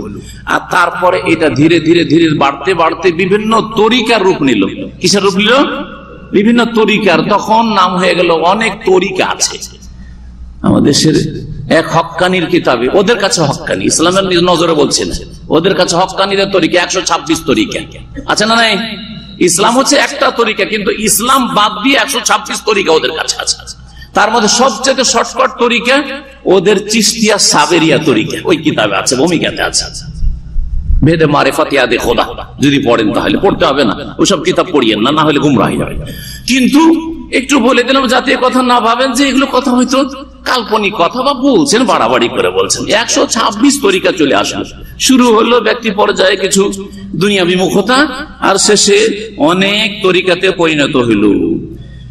প্রথম দিকে এই সুফিবাদ যেই দিকে আহ্বান করছিল, জোহদ, ওয়ারা, তওবা, বেশি বেশি তওবা করা, তারপরে অল্পতে পরিতুষ্টি, খেয়ে না খেয়ে শুকরিয়া আদায় করো, আর অত পয়সার পিছনে ছুটিও না, এগুলি কথা ভালো না মন্দ? ভালো। যা কিছু আল্লাহ দিয়েছেন, আপনার 500 রিয়াল, আলহামদুলিল্লাহ, ভালো জিনিস, তাই না? বেশি বেশি তওবা করছেন, মন্দ কথা? ভালো কথা। তারপরে আপনি সন্দেহ থেকে বেঁচে থাকছেন, যেটাকে ওয়ারা বলা। একটু সন্দেহ, জানি না এই পানিটা এখানে রাখা আছে, অন্য কারো হইতে পারে, অন্য কারো, তো না আমি খাবো না, সন্দেহের জিনিস খাবো না, ওয়ারা। জহুদ মানে দুনিয়া বেশি দরকার নাই, ও তো কি দরকার আছে, সংসার চলে যাচ্ছে, আলহামদুলিল্লাহ। জহুদ, দুনিয়া বিমুখতা, এগুলি ভালো জিনিস। আল্লাযী ইয়াহুসসু আলা তামাসসুক বিহি ওয়াল আমালি মিন আজালিহি, এগুলি যদি করা হয় তাহলে এগুলি ইসলাম। ওয়ালাকিন্না সুফিয়াতা ফি যালিকা ইউখালিফুনা মা দা ইলাইহিল ইসলাম, কিন্তু সুফিরা এই পীরতন্ত্রে যে শুরুয়াত, যেটা শুরু হচ্ছে, তারা না এই ইসলামের দিকে, যে ইসলামের এই কথাগুলি শুধু এতেই ক্ষান্ত থাকলো না, কি করতে লাগলো? হায়সু ইবতাদাউ মাফাহিমা ওয়া সুলুকিয়াত মুখালিফা, নতুন নতুন কিছু থিওরি নিয়ে আসলো, তন্ত্র নিয়ে আসলো, আর এমন কিছু ইবাদত বন্দেগী, রিয়াজতের মেহনত, পরিশ্রম করো, ধর্মকর্ম নিয়ে আসলো, মুখালিফাতান লিমা কানা আলাইহি রাসূল সাল্লাল্লাহু আলাইহি ওয়াসাল্লাম, রাসূলুল্লাহ সাল্লাল্লাহু আলাইহি ওয়াসাল্লাম যে আদর্শের উপরে ছেড়ে গিয়েছিলেন তার বিপরীত, উল্টো। এখন নবী সাল্লাল্লাহু আলাইহি ওয়াসাল্লামের তরিকা না, এগুলো ভালো, এগুলো ভালো। যে বিদআত হাসানা একটা চোরা রাস্তা আছে, যদিও বিদআত কাজগুলি তো ভালো। কোন মন্দ, কার চুরি করেছি না ডাকাতি করেছি, মিথ্যা কথা বলছি নাকি, জিকিরে তো করছি। যদিও নবী সাল্লাল্লাহু আলাইহি ওয়াসাল্লাম লা ইলাহা ইল্লাল্লাহ করেছেন, আমরা আল্লাহু আল্লাহু করছি, আর ইল্লাল্লাহ ইল্লাল্লাহ করছি, তাই না? কোন মন্দ করছি? নবী সাল্লাল্লাহু আলাইহি ওয়াসাল্লাম সাহাবীরা একা একা করেছেন, আমরা একটু সবাই মিলে করছি, কারণ লোকেরা করতে চায় না, সেই জন্য সবাইকে মিলে করছি। এই যে শয়তান এই রাস্তা দিয়ে ঢুকলো যে বেদাত করে, ইসলামের বিপরীত, রাসূলুল্লাহ আদর্শের বিপরীত, তারা অন্যরকম ধ্যান ধারণে ধর্মকর্ম শুরু করলো। সুফিদের তরিকা হচ্ছে, বলছেন যে তারা নিজেদের তরবিয়ত করতে হবে এবং নিজেদেরকে উন্নত করতে হবে। কিসের জন্য? ইমানি উন্নতি, ইমানি উন্নতি করতে হবে। কি জন্য? বলছে যে আল্লাহর মারিফতের জন্য। কিসের জন্য? আল্লাহর মারিফতের জন্য। আল্লাহর মারিফত মানে আল্লাহ সম্পর্কে জ্ঞান অর্জন করা। যদি এটা বলা হয় এটা ইসলাম। আল্লাহ সম্পর্কে জ্ঞান অর্জন করা সবচেয়ে বড় ফরজ। তাওহীদুর রুবুবিয়্যাহ, তাওহীদুল উলুহিয়্যাহ, তাওহীদুল আসমা ওয়া সিফাত, আল্লাহর অস্তিত্ব, আল্লাহর অস্তিত্বের দলিল কোরআন সুন্নাহয় রয়েছে, যুক্তি ইত্যাদি, তো এগুলোর কথা কোরআন হাদিসের। কিন্তু না, তাতে না। কিসে? আল্লাহর মারিফত হাসিল করবে কি দিয়ে? বিল কাশফি ওয়াল মুশাহাদা। কাশফের মাধ্যমে আল্লাহকে চিনব, কাশফের মাধ্যমে আল্লাহকে দেখব। এই সব রিয়াজত করে, এই সব উপাসনা করে, এই সব যে ধর্মকর্ম করে যেগুলো সুফিরা তৈরি করলো, আল্লাহকে পাবো দেখতে, কাশ পেয়ে যাবে, আল্লাহর মুশাহাদা হয়ে যাবে। লা আন তারিকা ইত্তিবাইল ওয়াসাইল, শরীয়তি পন্থায় নয় যে ঈমান ঠিক করব, শিরক মুক্ত করব, বিদআত মুক্ত করব, কুফরি মুক্ত করব, কপট নেফাক মুক্ত করব, না না, এরকম না। এই সুফিবাদ কি? সুফিবাদের উত্থান কেমন করে হলো? সুফিবাদের আকীদা কি? সুফিবাদ সম্পর্কে আহলে সুন্নাত ওয়াল জামাত, হানাফি, শাফিঈ, মালিক, হাম্বলি। হানাফি বলতে খাঁটি হানাফি বলছি, শাফিঈ বলতে খাঁটি শাফিঈ বলছি। আবার এই জন্যই বলছি যে বর্তমান যুগে হানাফি মাযহাবের নামে ভেজাল যুক্ত হানাফি, ওরাও বলছে আমরা হানাফি, কিন্তু আবু হানিফা রাহিমাহুল্লাহর সাথে আকীদার আর মানহাজের কোনো সম্পর্ক নেই। শাফি মাযহাবের নামে কেরালায়, মালয়েশিয়া, ইন্দোনেশিয়াতে পীর মুরিদের ব্যবসা জমজমাট ব্যবসা, জমজমাট ব্যবসা। অথচ ইমাম শাফি রাহিমাহুল্লাহর কোনো সম্পর্ক নেই এই সুফিবাদের সাথে। ইমাম আবু হানিফা রাহমাতুল্লাহ তো সুফিবাদের যুগই পাননি। মজার কথা, ইমাম আবু হানিফা রাহমাতুল্লাহ জন্ম কখন? কে বলতে পারেন জন্ম? 80 হিজরিতে। মাশাআল্লাহ, একজন শুধু। কেমন করে হানাফি হবেন? আমি হানাফি মাযহাবের ফতোয়া দেন, আর আবু হানিফার জন্ম তারিখ জানছেন। 80 হিজরিতে জন্ম, ইন্তেকাল 150 হিজরিতে। 150-এ প্রথম সুফিবাদ শুরু হচ্ছে, যেই বছর ইমাম আবু হানিফা রাহমাতুল্লাহ দুনিয়া থেকে বিদায় হয়ে যাচ্ছে। তাহলে ইমাম আবু হানিফা রাহমাতুল্লাহ এই সুফিবাদের বিদআত, যে পীরতন্ত্রের বিদআতের সাথে কোনো সম্পর্ক ছিল না। ভালো করে কান খুলে শুনে নেন, ইমাম আবু হানিফা রাহিমাহুল্লাহর পীর মুরিদের সাথে আর সুফিজমের সাথে কোনো সম্পর্ক ছিল না। তার ইন্তেকালের পরে এসব শুরু হয়েছে। অনেকে মনে করে যে পীরের কাছে গেলে দিনদারি বাড়বে, দুনিয়া বিমুখতা বাড়বে, আখেরাত মুখী হব, পরহেজগারি বাড়বে। এগুলি ভ্রান্ত কথা। ওখানে গেলে এত পয়সার খেলা, এত পয়সার খেলা যে ওখানে গিয়ে দিনদারি বাড়বে না, এটা একটা দিক। দ্বিতীয় দিক হচ্ছে যে আপনার আকীদাই তাওহীদকে শিরক দিয়ে ধ্বংস করবে, সুন্নতকে বিদআত দিয়ে ধ্বংস করবে। তো দিন মানে কি? দিন মানে শুধু জিকির করা? দিন মানে শুধু না না না আমি সংসার করবো না, কাজকর্ম করবো না, খানকাতে বসে থাকবো, এর নাম দিন না? এর নাম দিন নয়। আসল হচ্ছে আকীদাই বরবাদ করে দিল। তো অনেকেই ভুল বুঝে, আর যার ফলে আমাদের দেশে একটা ধারণা আছে, যদি কোনো পরেশগার, খুব পরেশগার লোক দেখে, খুব পরেশগার লোক, এখন একটু কমেছে আলহামদুলিল্লাহ, সহি আকীদার চর্চা হয়তো কমেছে, না হলে ভারত, বাংলাদেশ, পাকিস্তানের মাদ্রাসায় আমরা লেখাপড়া করেছি, মাদ্রাসায় যদি খুব পরেশগার ছেলে দিল, খুব ধার্মিক ছেলে, আজানের আগে মসজিদে হাজির, তোর নাম দিত সুফি সাহেব। কি নাম দিত? সুফি সাহেব নাম দিত। অথচ সুফি মানে বেদাতি, আর এই বেদাতি না, ও নামাজ পড়ার জন্য আজানের আগে হাজির, ও সুফি কি করে হইল? কিন্তু একটা ভুল ধারণা, মানে সুফি মানে বেশি পরেশগার, সুফি মানে বেশ পরেশগার না, আকীদাই বরবাদ। সুফিবাদের আকীদা তাহলে কি এখন শুনেন। আচ্ছা, এই সুফি ওদের নাম হইল কি করে? এই ক্ষেত্রে 5টি কারণ বর্ণনা করা হয়েছে। সময়ের স্বল্পতার জন্য সবগুলি কারণ বর্ণনা করব না, কারণ অধিকাংশগুলো ভিত্তিহীন। আর বিস্তারিত যখন আলোচনা কখনো করবো ইনশাআল্লাহ তাআলা আমাদের ইসলামিক সেন্টারে, তখন এগুলো বিস্তারিত আলোচনা তাতে পেয়ে যাবে। যেটি সবচাইতে সহি তাদের নিসবতের ক্ষেত্রে বা এই নামকরণের ক্ষেত্রে, সেটা হচ্ছে যে প্রথম দিকে এই যে 150 হিজরি বা তারপরে যারা এই সুফিরা দুনিয়া বিমুখতা গ্রহণ করলো আর এই ইবাদত বন্দিগুলো খাস তরিকাতে তারা শুরু করলো, তারা সুফের কাপড়, সুফ মানে উনের কাপড়, ওনের কাপড়, গরম মোটা কাপড়, এইসব কাপড় পরতো। আর ওটা মনে করতো যে এই কাপড় পরা হচ্ছে পরহেজগারির লক্ষণ। কিসের লক্ষণ? যেমন আমার দেশের মানুষ মনে করে যে টুপি পরা পরহেজগারির লক্ষণ, নামাজ পড়ুক আর না পড়ুক। অনেক লোক নামাজ টুপি মাথায় দিয়ে বাইরে দাঁড়িয়ে আছে, নামাজ হয়ে গেল। হ্যাঁ, তো আমাদের দেশের মানুষ মনে করে টুপি পরাটা ধার্মিকতা। তারপরে যদি ওর উপরে পাগড়ি লাগায় তাহলে আরো ধার্মিকতা, ঠিক না? তারপরে জুব্বা যদি পরে, হ্যাঁ, প্যান্ট শার্ট নাই, জুব্বা পরে, ও নামাজ পড়ুক আর না পড়ুক। অনেক জুব্বা পরা আছে, জুব্বা পড়লে আমাদের দেশে ও পরিষ্কার, খুব পরিষ্কার লোক। তো ওই রকমই ওই যুগে মনে করা হতো যারা সুফ ওনের কাপড় পরে, মোটা সোটা কাপড়, সব এগুলি হচ্ছে কি আল্লাহওয়ালা লোকদের লক্ষণ। ওরা এই কাপড়টা বেশি ব্যবহার করত। আর তার সাথে সাথে তাদের একটি মিছামিছি দাবি ছিল, বলছে কামাইয়া রাউন, তাদের ধারণা আন্না লুবসা সুফে দাবুল আম্বিয়া, নবী রসুলগণ নাকি উনের কাপড় পরেছেন। নবী রসুলরা কি পরেছেন? উনের, এই সুফের কাপড় পরেছেন। এই থেকে, এই সুফ থেকে তাদের নাম কি হলো? সুফি। আর এই সুফি ইজম বা সুফিবাদ, তাসাউফ শব্দটি ওখান থেকে এসেছে। কোরআন হাদিসে এটা জয়ীফ হাদিস ও তাসাউফ শব্দ খুঁজে পাবেন না, সুফি শব্দ কোথাও খুঁজে পাবেন, একটা জয়ীফ দুর্বল হাদিস খুঁজে পাবেন না। কথা বোঝা গেছে না? তো কারণ নবী সাল্লাল্লাহু আলাইহি ওয়াসাল্লামের জামানায় থাকবে তাহলে তো হাদিস খুঁজে পাবেন, সাহাবায়ে কেরামদের যুগে সুফি ইজম থাকবে, ধর্মকর্ম তাহলে না খুঁজে পাবেন। এই নামটি ওখান থেকে আসলো। এর উত্থান কখন থেকে, শুরুয়াত কখন থেকে? বলছে যে এর শুরু সম্পর্কে ইমাম শাইখুল ইসলাম ইবনে তাইমিয়া রাহিমাহুল্লাহ তিনি বলছেন যে ইন্না আউয়াল মান উরিফা বিসুফি হুয়া আবুল হাশিম আল কুফি সানাত 150। সর্বপ্রথম যেই লোকটি বলে চিহ্নিত করা হয় যে এই লোকটি হচ্ছে সুফি, এই লোকটি হচ্ছে পীরতন্ত্রের লোক, জি হ্যাঁ, তার নাম ছিল আবু হাশেম আল কুফি, কুফার লোক। কোন সালে? 150 হিজরিতে, যেই বছরে ইমাম আবু হানিফা রাহিমাহুল্লাহ, তার বাড়ি কোথায় ছিল? তার বাড়ি কুফাতেই ছিল, ইরাকের কুফা শহরে ছিল। ইন্তেকাল হয়ে গেছে, ইমাম আবু হানিফার ইন্তেকাল, আর এই আবু হাশেম কুফি, জি হ্যাঁ, এই লোককে প্রথম সুফি বলে জানা যায়। এই তাসাউফের ক্ষেত্রে, সুফিজমের ক্ষেত্রে প্রথমেই শুরু করে, আর তারপরে তখন এর নামটা বেশি পরিচিত।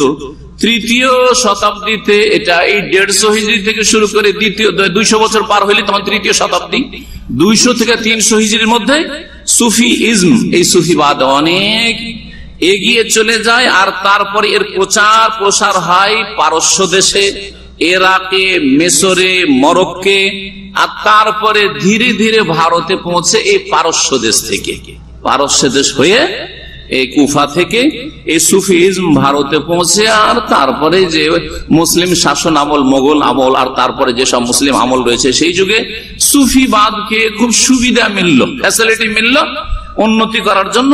আর এছাড়া কোনো ধর্মকর্ম আর ছিল না। সুফিদের আকীদা কি, মানে ধর্মে বিশ্বাস। সুফিদের আকীদা কোরআন সুন্নতে যে আকীদা রয়েছে, বা কোরআন সুন্নাহ ভিত্তিক, দলিল ভিত্তিক যে আকীদা রয়েছে ইসলামের, আল্লাহ সম্পর্কে, রাসূল সম্পর্কে, আখিরাত সম্পর্কে, জান্নাত সম্পর্কে, জাহান্নাম সম্পর্কে, ওলি আউলিয়া সম্পর্কে, এই সমস্ত থেকে একেবারে ভিন্ন আকীদা, একেবারে ভিন্ন আকীদা। বলছেন তাখতালিফুল আকীদাতু সুফিয়াতু আন আকীদাতিল কিতাব ওয়াস সুন্নাহ ফি উমুরিন আদিদা। অনেক ক্ষেত্রে ইসলামী আকীদা থেকে একেবারে বিপরীত আকীদা হচ্ছে, ভিন্ন আকীদা হচ্ছে সুফিদের আকীদা। তার মধ্যে একটি বিষয় হচ্ছে মাসদারুল মারিফাতি দীনিয়া। দ্বীন ইসলামের উৎস কি? দ্বীন ইসলামের মানে ইসলাম কোত্থেকে নেবেন আপনার? আপনাদের যদি জিজ্ঞাসা করা হয় তো কমন সেন্সে কতটা জানা আছে, ইসলাম কোথা থেকে নেবেন, কি বলবেন? আগে কি থেকে নেবেন? কোরআনে কারীম থেকে। যতটা কোরআনে কারীম পাবো কোরআন থেকে নেবো, ঠিক না? যখন মাসাইল আকীদা অনেক কিছু আছে, ইবাদত বন্দেগী বা হালাল হারাম কোরআনে পাচ্ছি না, তখন কোথা থেকে খুঁজবো? রাসূলুল্লাহ সাল্লাল্লাহু আলাইহি ওয়াসাল্লামের হাদিস সুন্নাতে খুঁজবো। জি হ্যাঁ, নবী সাল্লাল্লাহু আলাইহি ওয়াসাল্লাম বলছেন দুটো জিনিস ছেড়ে যাচ্ছে, তাই না? তারাকতু ফিকুম আমরাইন লান তাদিল্লু মা তামাসসাকতুম বিমা কিতাবুল্লাহি ওয়া কিতাবুল্লাহি ওয়া সুন্নতি, আল্লাহর কিতাব আর আমার আদর্শ সুন্নাহ। তাহলে কোরআন এবং হাদিসে খুঁজবো। কোরআন হাদিস ছাড়া ফুকাহায়ে কেরামগণ তৃতীয় একটা উৎস বলেছে, সেটা হচ্ছে মুসলিম উম্মতের বড় বড় উলামায়ে কেরামদের ইজমা, মানে ঐক্যমত। শুধু মিছামিছি দাবি করলে হবে না। এখন আপনার ধরেন কিছু লোক একটা বেদাত করছে আর বলছে এরপরে ইজমা হয়ে গেছে। এই যে আমাদের দেশের যেটা দাবি, এটা মিথ্যা দাবি। ইজমা মানে আপনার এই মতের বিপরীত ওলামারা পাওয়া যাচ্ছে না, বা আপনাদের ওলামাদের যে ইজমা হয়েছে এত হিজরিতে, এর একটা প্রমাণ দিতে হবে, ঐতিহাসিক প্রমাণ যে কোনখানে ইজমা হয়েছে। এজন্য সঠিক মতে সাহাবায়ে কেরামদের পরে মুসলিমরা সারা পৃথিবীতে বিভিন্ন দেশে দূর দূরান্তে ছড়িয়ে যাওয়ার কারণে আর কোন বাস্তবে প্র্যাকটিক্যালি ইজমা হয়নি। ইজমার ক্ষেত্রে আরেকটি কথা মনে রাখবেন যে কোরআন এবং হাদিস বিরোধী ইজমা হতে পারে না। কোরআন হাদিসের উল্টো দিকে ইজমা হবে না, কোরআন হাদিস সমর্থিত ইজমা হইতে হবে। কোরআন হাদিস সমর্থিত ইজমা হইতে হবে। যেমন 5 ওয়াক্ত নামাজ ফরজ, ঠিক কিনা? না ইখতিলাফ আছে? আছে। মাসলা হচ্ছে দুই রকম, ইজমার মাসলা আর ইখতিলাফের মাসলা। মুজমা আলাই মানে যার উপর ঐক্যমত রয়েছে, 5 ওয়াক্ত নামাজ ফরজ, একমত কিনা? হানাফি, শাফিঈ, মালিকি, হাম্বলি, আহলে হাদিস সবাই বলছে 5 ওয়াক্ত নামাজ ফরজ। এই 5 কথা কোরআনে কারিমে না থাকলে ইশারা ইঙ্গিতে আছে, আর রাসূলুল্লাহ সাল্লাল্লাহু আলাইহি ওয়াসাল্লামের মেরাজের হাদিসে এছাড়াও বহু হাদিস আছে। খামসু সালাওয়াতিন ফি কুল্লি ইয়াউমিন ওয়া লাইলা, 5 ওয়াক্ত নামাজ রয়েছে। এই যে কোরআন এবং হাদিস দ্বারা প্রমাণিত 5 ওয়াক্ত নামাজ, এর উপর যে ইজমা হয়েছে এটার নাম ইজমা। আর কালকে যদি কেউ দাবি করে বা একটা দল দাবি করে যে আমাদের ইজমা হয়ে গেছে, না এখন 5 ওয়াক্ত না, মানুষের জন্য খুব মুশকিল হচ্ছে, ইন্টারনেটের যুগে গভীর রাত পর্যন্ত জাগে, ফজর পড়া মুশকিল, 4 ওয়াক্ত নামাজের উপর ইজমা হয়েছে, মানবেন নাকি? মানবেন না? মানা যাবে না, তাই না? তাহলে ইজমা কোরআন হাদিসের খেলাফ চলবে না। রমজান মাসের রোজা ফরজ, ইজমা আছে কি নাই? আছে না নাই? ইজমা, রমজান মাসের রোজা ফরজ, ঠিক আছে। বাকি ইখতিলাফ কোনটাতে রোজা নষ্ট হবে না হবে, কিছু ইখতিলাফ থাকতে পারে। ইসলামের উৎস, তৃতীয় উৎস হচ্ছে একমত হয়ে যাওয়া উলামা কেরাম। চতুর্থ উৎস হচ্ছে কিয়াস, মানে শরীয়ত সম্মত যুক্তি। এটা সহজ করে বুঝাবার জন্য, না হলে কিয়াসের একটা সংজ্ঞা আছে যেটা এখন সময় নিয়ে বুঝাবো না আপনাদেরকে, কিন্তু সেটা হবে শরীয়ত সম্মত যুক্তি, হাদিস বিরোধী যুক্তি না। হাদিসে একটা মাসলা আছে আর আপনি যুক্তি পেশ করছেন সেটাকে ছেড়ে দেওয়ার জন্য, পরিত্যাগ করার জন্য, এটা চলবে না। বুঝছেন কিনা? হাদিসে আছে যে উটের গোশত খেলে উযু নষ্ট হয়ে যাবে। আপনি যদি যুক্তি পেশ করেন, গরুর গোশত খেলাম উযু নষ্ট হবে না, বকরি খেলাম উযু নষ্ট হবে না, আবার উটের গোশত খেলে কেন উযু নষ্ট হবে না, এই যুক্তি চলবে না। এইটা না, কিয়াস মানে একটা মাসলা স্পষ্ট আয়াতে বা হাদিস আছে, আর একটা ওর কাছাকাছি ওই রকমই সদৃশ্য মাসআলা, কিন্তু ওর হুকুম পাওয়া যায় না, তখন ওটাকে এর উপরে কিয়াস করবেন। এই 4টি, কিন্তু এদের কাছে না, বলছে যে দিন জানার উৎস তাদের কাছে আলাদা। কি? আকীদা, এমনকি আকীদাও তারা নেই। আকীদা দেখেন কিয়াস থেকে নেওয়া যাবে না, আকীদা কোরআন সুন্নাহ থেকে নিতে হবে। তারপর এরা বলছে আকীদা, সুফিদের আকীদা বলছে কোরআন হাদিসে নেই, কিন্তু ইলহামে আছে। কি আছে? আমাদের পীর সাহেবকে কি হয়েছে? ইলহাম হয়েছে। দ্বিতীয় হচ্ছে আর একটা দাবি কিছু কিছু সুফিদের আছে যে আমাদের বড় বড় গৌস কুতুবদের কাছে ওহীও হয়। কি হয়? ওহী হয়। বলছে মুসার মাকে যদি ওহী হইতে পারে, দাবি দেখে মুসার মাকে, আর ওরা তো খেজরের পার্টি, আবার তো খিজির আলাইহিস সালামকে যদি ওহী হয় আর মুসা আলাইহিস সালামের শরীয়তের বিপরীত কাজ করছে, মুসা আলাইহিস সালামকে আপত্তিকর লাগছে, তাহলে আমাদের পীর সাহেবরা হচ্ছে খেজরের দল, সব হচ্ছে খিজির দল। খিজিরকে আল্লাহ স্পেশাল পাঠাচ্ছেন, আর তোমাদের পীরকে স্পেশাল পাঠিয়েছেন। এর দলিলকে নবী সাল্লাল্লাহু আলাইহি ওয়াসাল্লাম বলে গেছেন না, দিনকে পূর্ণ করে গেছেন। আকমালতু লাকুম দীনাকুম, চিন্তা করুন তো দেখি কিরকম শয়তানি করে মানুষকে জাহান্নামের রাস্তায় নিয়ে গেছে। বলছে যে এগুলো হচ্ছে উৎস, হয় ইলহাম, না হয় বড় বড় ওলিয়া উলিয়া গৌসকুতুব ওহী হয়, ওয়াল ইত্তিসাল বিল জিন। আর বলছে আকীদা জিন মারফত জানা যায়, জিন দিয়েও জানতে পারে, যেটাকে বলে রুহানি ইলম দিয়ে আমরা জেনেছি। কি দিয়ে? রুহানি ইলম দিয়ে। কোরআন হাদিসে না, কিন্তু রুহানি ইলম দিয়ে আমাদের পীর সাহেব জেনেছে। আর একটা বলছে যে ওলিয়া উলিয়ারা যখন খুব উন্নতি করে, ফানা হয়ে যায়, তখন এরা আকাশে চলে যায়। শুধু আকাশে না, এক পাগলের গল্প আছে আশিক মাসুকের কিতাবে, 7 আসমানের উপর, আরশের উপর চলে গেল, 7 আসমান পর্যন্ত আওয়াজ পাওয়া যাচ্ছে, কিন্তু তারপরে যখন আল্লাহতে গিয়ে লয় হয়ে গেল, মানে বিলীন হয়ে গেল, ফানা হয়ে গেল, কোনো আওয়াজ আর খুঁজে পাওয়া যাচ্ছে না। পাগলা রে, আর কোনো আওয়াজ পাওয়া যায় না। কথা বোঝা গেছে যে এগুলো হচ্ছে ধর্মকর্ম সুফিদের। আকাশে চড়ে নাই পীরেরা, আর কি অবিল ফানা ফিল্লাহ, আল্লাহতে ফানা হয়ে যায়, মানে আল্লাহর মধ্যে এমন ভাবে একাকার হয়ে যায় যে খুঁজে পাবেন না বাইরে কোথায় পীর সাহেব। পীর সাহেব আল্লাহর মধ্যে ঢুকে গেছে, আল্লাহর মধ্যে পীর সাহেব ঢুকে গেছে, দিয়ে নিজে আনাল হক আমি আল্লাহ শুরু করে দিয়েছে। জি হ্যাঁ, আর কি বলছে পীর সাহেবেরা রিয়াজত আর মেহনত পরিশ্রম ইবাদতে করে করে কি হয়, ইনজিলাউ মিরাতুল কলব, কলবের আয়না আছে, কলবের আয়না কি হয়ে যায়, পরিষ্কার হয়ে যায়। কলবের আয়না যখন পরিষ্কার হয়ে যায় তখন অদৃশ্য জগৎ দেখতে পাই, আমরা দেখতে পাই না। বাইরে কি আছে না আছে দেখতে পাচ্ছি কি, ওই যে পিলার আড়ে অনেক ভাইরা বসে আছেন, আমি কি দেখতে পাচ্ছি? ও শরীয়তের যে হুজুর আমি শেখ, ওই জন্য দেখতে পাচ্ছি না। কিন্তু পীর সাহেবেরা ওই যে কলবের যে আয়না ছিল, আয়না একবারে পরিষ্কার হয়ে গেছে, যার ফলে সব দেখতে পাচ্ছে, সব দেখতে পাচ্ছি। এইসব ধোকাবাজি করে আর মানুষকে জালে ফাঁসিয়ে পয়সা কেন দিবে না রে, আমি কি কাজে এসছি, পীর সাহেবকে সব জানছে, আমার ছেলে মেয়ে হয় না, আমার ছেলে অসুস্থ, আমার এই সমস্যা সেই সমস্যা, সব পীর সাহেব জানছে। অথচ হ্যাঁ, জিন শয়তানকে লাগিয়ে রেখেছে, এরা সেহের জাদু আর গণক জ্যোতিষীদের কাজ করে। সম্মানিত ভাতৃমণ্ডলী, এদের আকীদা সম্পর্কে বলছিলাম যে এগুলি হচ্ছে তাদের উৎস। তেমনি তাদের কাছে তাদের ধারণা যে আকীদা বা ইসলামের উৎস হচ্ছে কাশফ। হঠাৎ করে বসে থাকতে থাকতে কি হয়ে যায়, দুনিয়া খুলে যায়। কাশফ মানে কি, উন্মুক্ত হয়ে যায়, খুলে যায়, যার ফলে শুধু এই সামনে একটু আড়ের কথা নয়, সারা দুনিয়া দেখতে পায়। পীর ওলি কামেলরা কি করে, সারা দুনিয়া দেখতে পায়। বাংলাদেশে বসে আছে, এই জন্য মেলা কিচ্ছা কাহিনী ওদের কিতাবে আছে। ইন্ডিয়াতে বসে আছে, পাকিস্তানে বসে আছে, আর হঠাৎ করে পানি ছিটে দিয়ে শুরু করেছে একটা ঘটনা। আর এক ঘটনা আছে, হঠাৎ করে হই হই হই হই করছে, মুরিদেরা পেরেশান যে আরে বাবা পীর সাহেব হঠাৎ করে হই হই করে করতে লাগলো।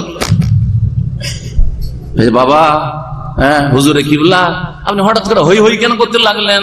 বলছে আরে জানো না, কাবা শরীফে কুকুর ঢুকে গেছিল, আমার কাশফের মাধ্যমে মালুম হয়ে গেছে, আমি তাড়াইলাম, কুকুর তাড়াইলাম। মক্কার লোক তাড়াইতে পারলো না, ও ইন্ডিয়া বাংলাদেশ পাকিস্তান থেকে তাড়াইছে। বুঝতে পেরেছেন? জি, এইসব কিচ্ছা কাহিনী সুফিদের পীরদের। জি, তারপরে পানি ছিটাচ্ছে কেন? বলছে কাবা শরীফে আগুন লেগে গেছে, ইন্ডিয়া বাংলাদেশে পানি ছিটিয়ে নিবাচ্ছ। জি, তারপরে আর কি, ওয়াবিরাবতিল কলবি বির রাসূল সাল্লাল্লাহু আলাইহি ওয়াসাল্লাম, ওদের কলব আল্লাহ রাসূলের কলবের সাথে জোড়ানো থাকে। তো রাসূলুল্লাহ সাল্লাল্লাহু আলাইহি ওয়াসাল্লামের কলব যেমন জীবন, তার জীবদ্দশায় ঘুমাইতো না, চোখ ঘুমাইতো, হাদিস আছে, সহিহ বুখারী হাদিস। হ্যাঁ, তানামু আইনি ওয়ালা ইয়ানামু কলবি, আমার চোখ ঘুমায় কিন্তু অন্তর ঘুমায় না। যার ফলে রাসূলুল্লাহ সাল্লাল্লাহু আলাইহি ওয়াসাল্লাম উযু নষ্ট হইল কি না হইল, বা আশেপাশে কে কি বলছে না বলছে বা ওহী হচ্ছে, সব তিনি উপলব্ধি করছেন ঘুমের অবস্থা। আমরা কিন্তু উপলব্ধি করি না। ওরা বলছে যে নবী সাল্লাল্লাহু আলাইহি ওয়াসাল্লামের কলবের সাথে ওদের কলব জড়িত। জি, আর নবী সাল্লাল্লাহু আলাইহি ওয়াসাল্লামের কলব থেকে তারা ইলম হাসিল করে। শুধু তাই নয়, ডাইরেক্ট আল্লাহর কাছ থেকে ইলম হাসিল করে, ডাইরেক্ট আল্লাহর কাছ থেকে ইলম হাসিল করে। জি, কোরআন সুন্নাহ, আমরা যে কোরআন সুন্নাহর দলিল আর শরীয়ত বলছি, এটা অমুক আয়াতের কথা, এটা হচ্ছে অমুক হাদিসের কথা, এগুলো। আর এই যে কোরআন সুন্নাতে যেসব ইবাদত বন্দেগীর কথা আছে, বলছে সুফিদের কাছে কোরআন এবং হাদিসের বাতেনি তাফসীর আছে। কি আছে? বাতেনি মানে বুঝেন, আভ্যন্তরীণ তাফসীর আছে। এই আমাদের এইগুলো তাফসীর না, সেগুলো হচ্ছে ইশারা ইঙ্গিতের তাফসীর, আর সেগুলি হচ্ছে বিভিন্ন সংকেত, হ্যাঁ, যেগুলো ওরা বুঝে আর কেউ বুঝে না। বলছেন তাদের ধারণা, ফায়াজ ওমন আন্না লিকুল্লি হারফিন ফিল কোরআনে মানান, প্রত্যেকটা অক্ষরের একটা করে কি আছে, ওটা হচ্ছে শর্ট ফর্ম। শর্ট ফর্ম বুঝেন, যেমন MBBS মানে কি, হ্যাঁ, bachelor of medicine and surgery, ঠিক না? BA মানে ব্যাচেলর অফ আর্টস, তাই না? BSc bachelor of science. তো ওই রকম হচ্ছে কোরআনের এগুলো হচ্ছে শর্ট ফর্ম, ওগুলো ওই সুফিদের পীরদের জানা আছে। জি হ্যাঁ, নাউযুবিল্লাহ। বলছে এগুলো লা ইয়াত্তালিউ আল ইল্লা সুফিল মুতাবাদ, যে গভীর পাণ্ডিত্য রাখে এই সুফিবাদে, এই তাসাউফের বিদ্যায়, তারাই এগুলো জানতে পারবে, যেটা কলব থেকে কলবে তারা জেনে নিতে পারে, সেটা কোরআন হাদিসে খুঁজে পাওয়া যায়। আল্লাহ সম্পর্কে আকীদা, প্রথম আল্লাহ সম্পর্কে জানেন। আল্লাহ সম্পর্কে আপনাদের আকীদা কি? কোরআন সুন্নাহ কি বলে? ওটা বলার সময় নাই, কারণ কোরআন সুন্নাহ কি বলে ওটা শিখছেন মাশাআল্লাহ শেখ রবির কাছে, শেখ শরীফের কাছে। আর তারপরে আলহামদুলিল্লাহ যারা সৌদি আরবে থাকছেন আল্লাহ সম্পর্কে, আল্লাহ কোথায়? হ্যাঁ, আসমানের ওপরে, তার আরশে সমুন্নত, ঠিক না? তারপরে আল্লাহ রাব্বুল আলামিনের কাজের ক্ষেত্রে আল্লাহ এক, আল্লাহর ইবাদত ক্ষেত্রে আল্লাহ এক, আল্লাহর নাম গুণাবলীর ক্ষেত্রে জানা আছে তাওহীদ 3 প্রকার ইত্যাদি, এবং আল্লাহ রাব্বুল সম্পর্কে যেসব জ্ঞান এখানে চর্চা করা হয় আলহামদুলিল্লাহ জানেন আপনারা। সুফিদের কাছে আল্লাহ সম্পর্কে সুফিদের আকীদা কি? একটি আকীদা হচ্ছে হুলুলের আকীদা। হুলুল মানে কি? হাল্লা ইয়াহুল্লু, হাল্লা ইয়াহুল্লু মানে একাকার হয়ে যায়। হাল্লা ইয়াহুল্লু মানে এমন ভাবে একাকার হয়ে যাওয়া যে পরে যদি বলা হয় যে পৃথক করো তো পৃথক করা সম্ভব না, আলাদা করো আলাদা করা সম্ভব না।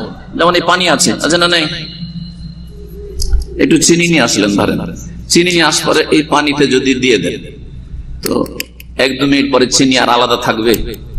গলে যাবে।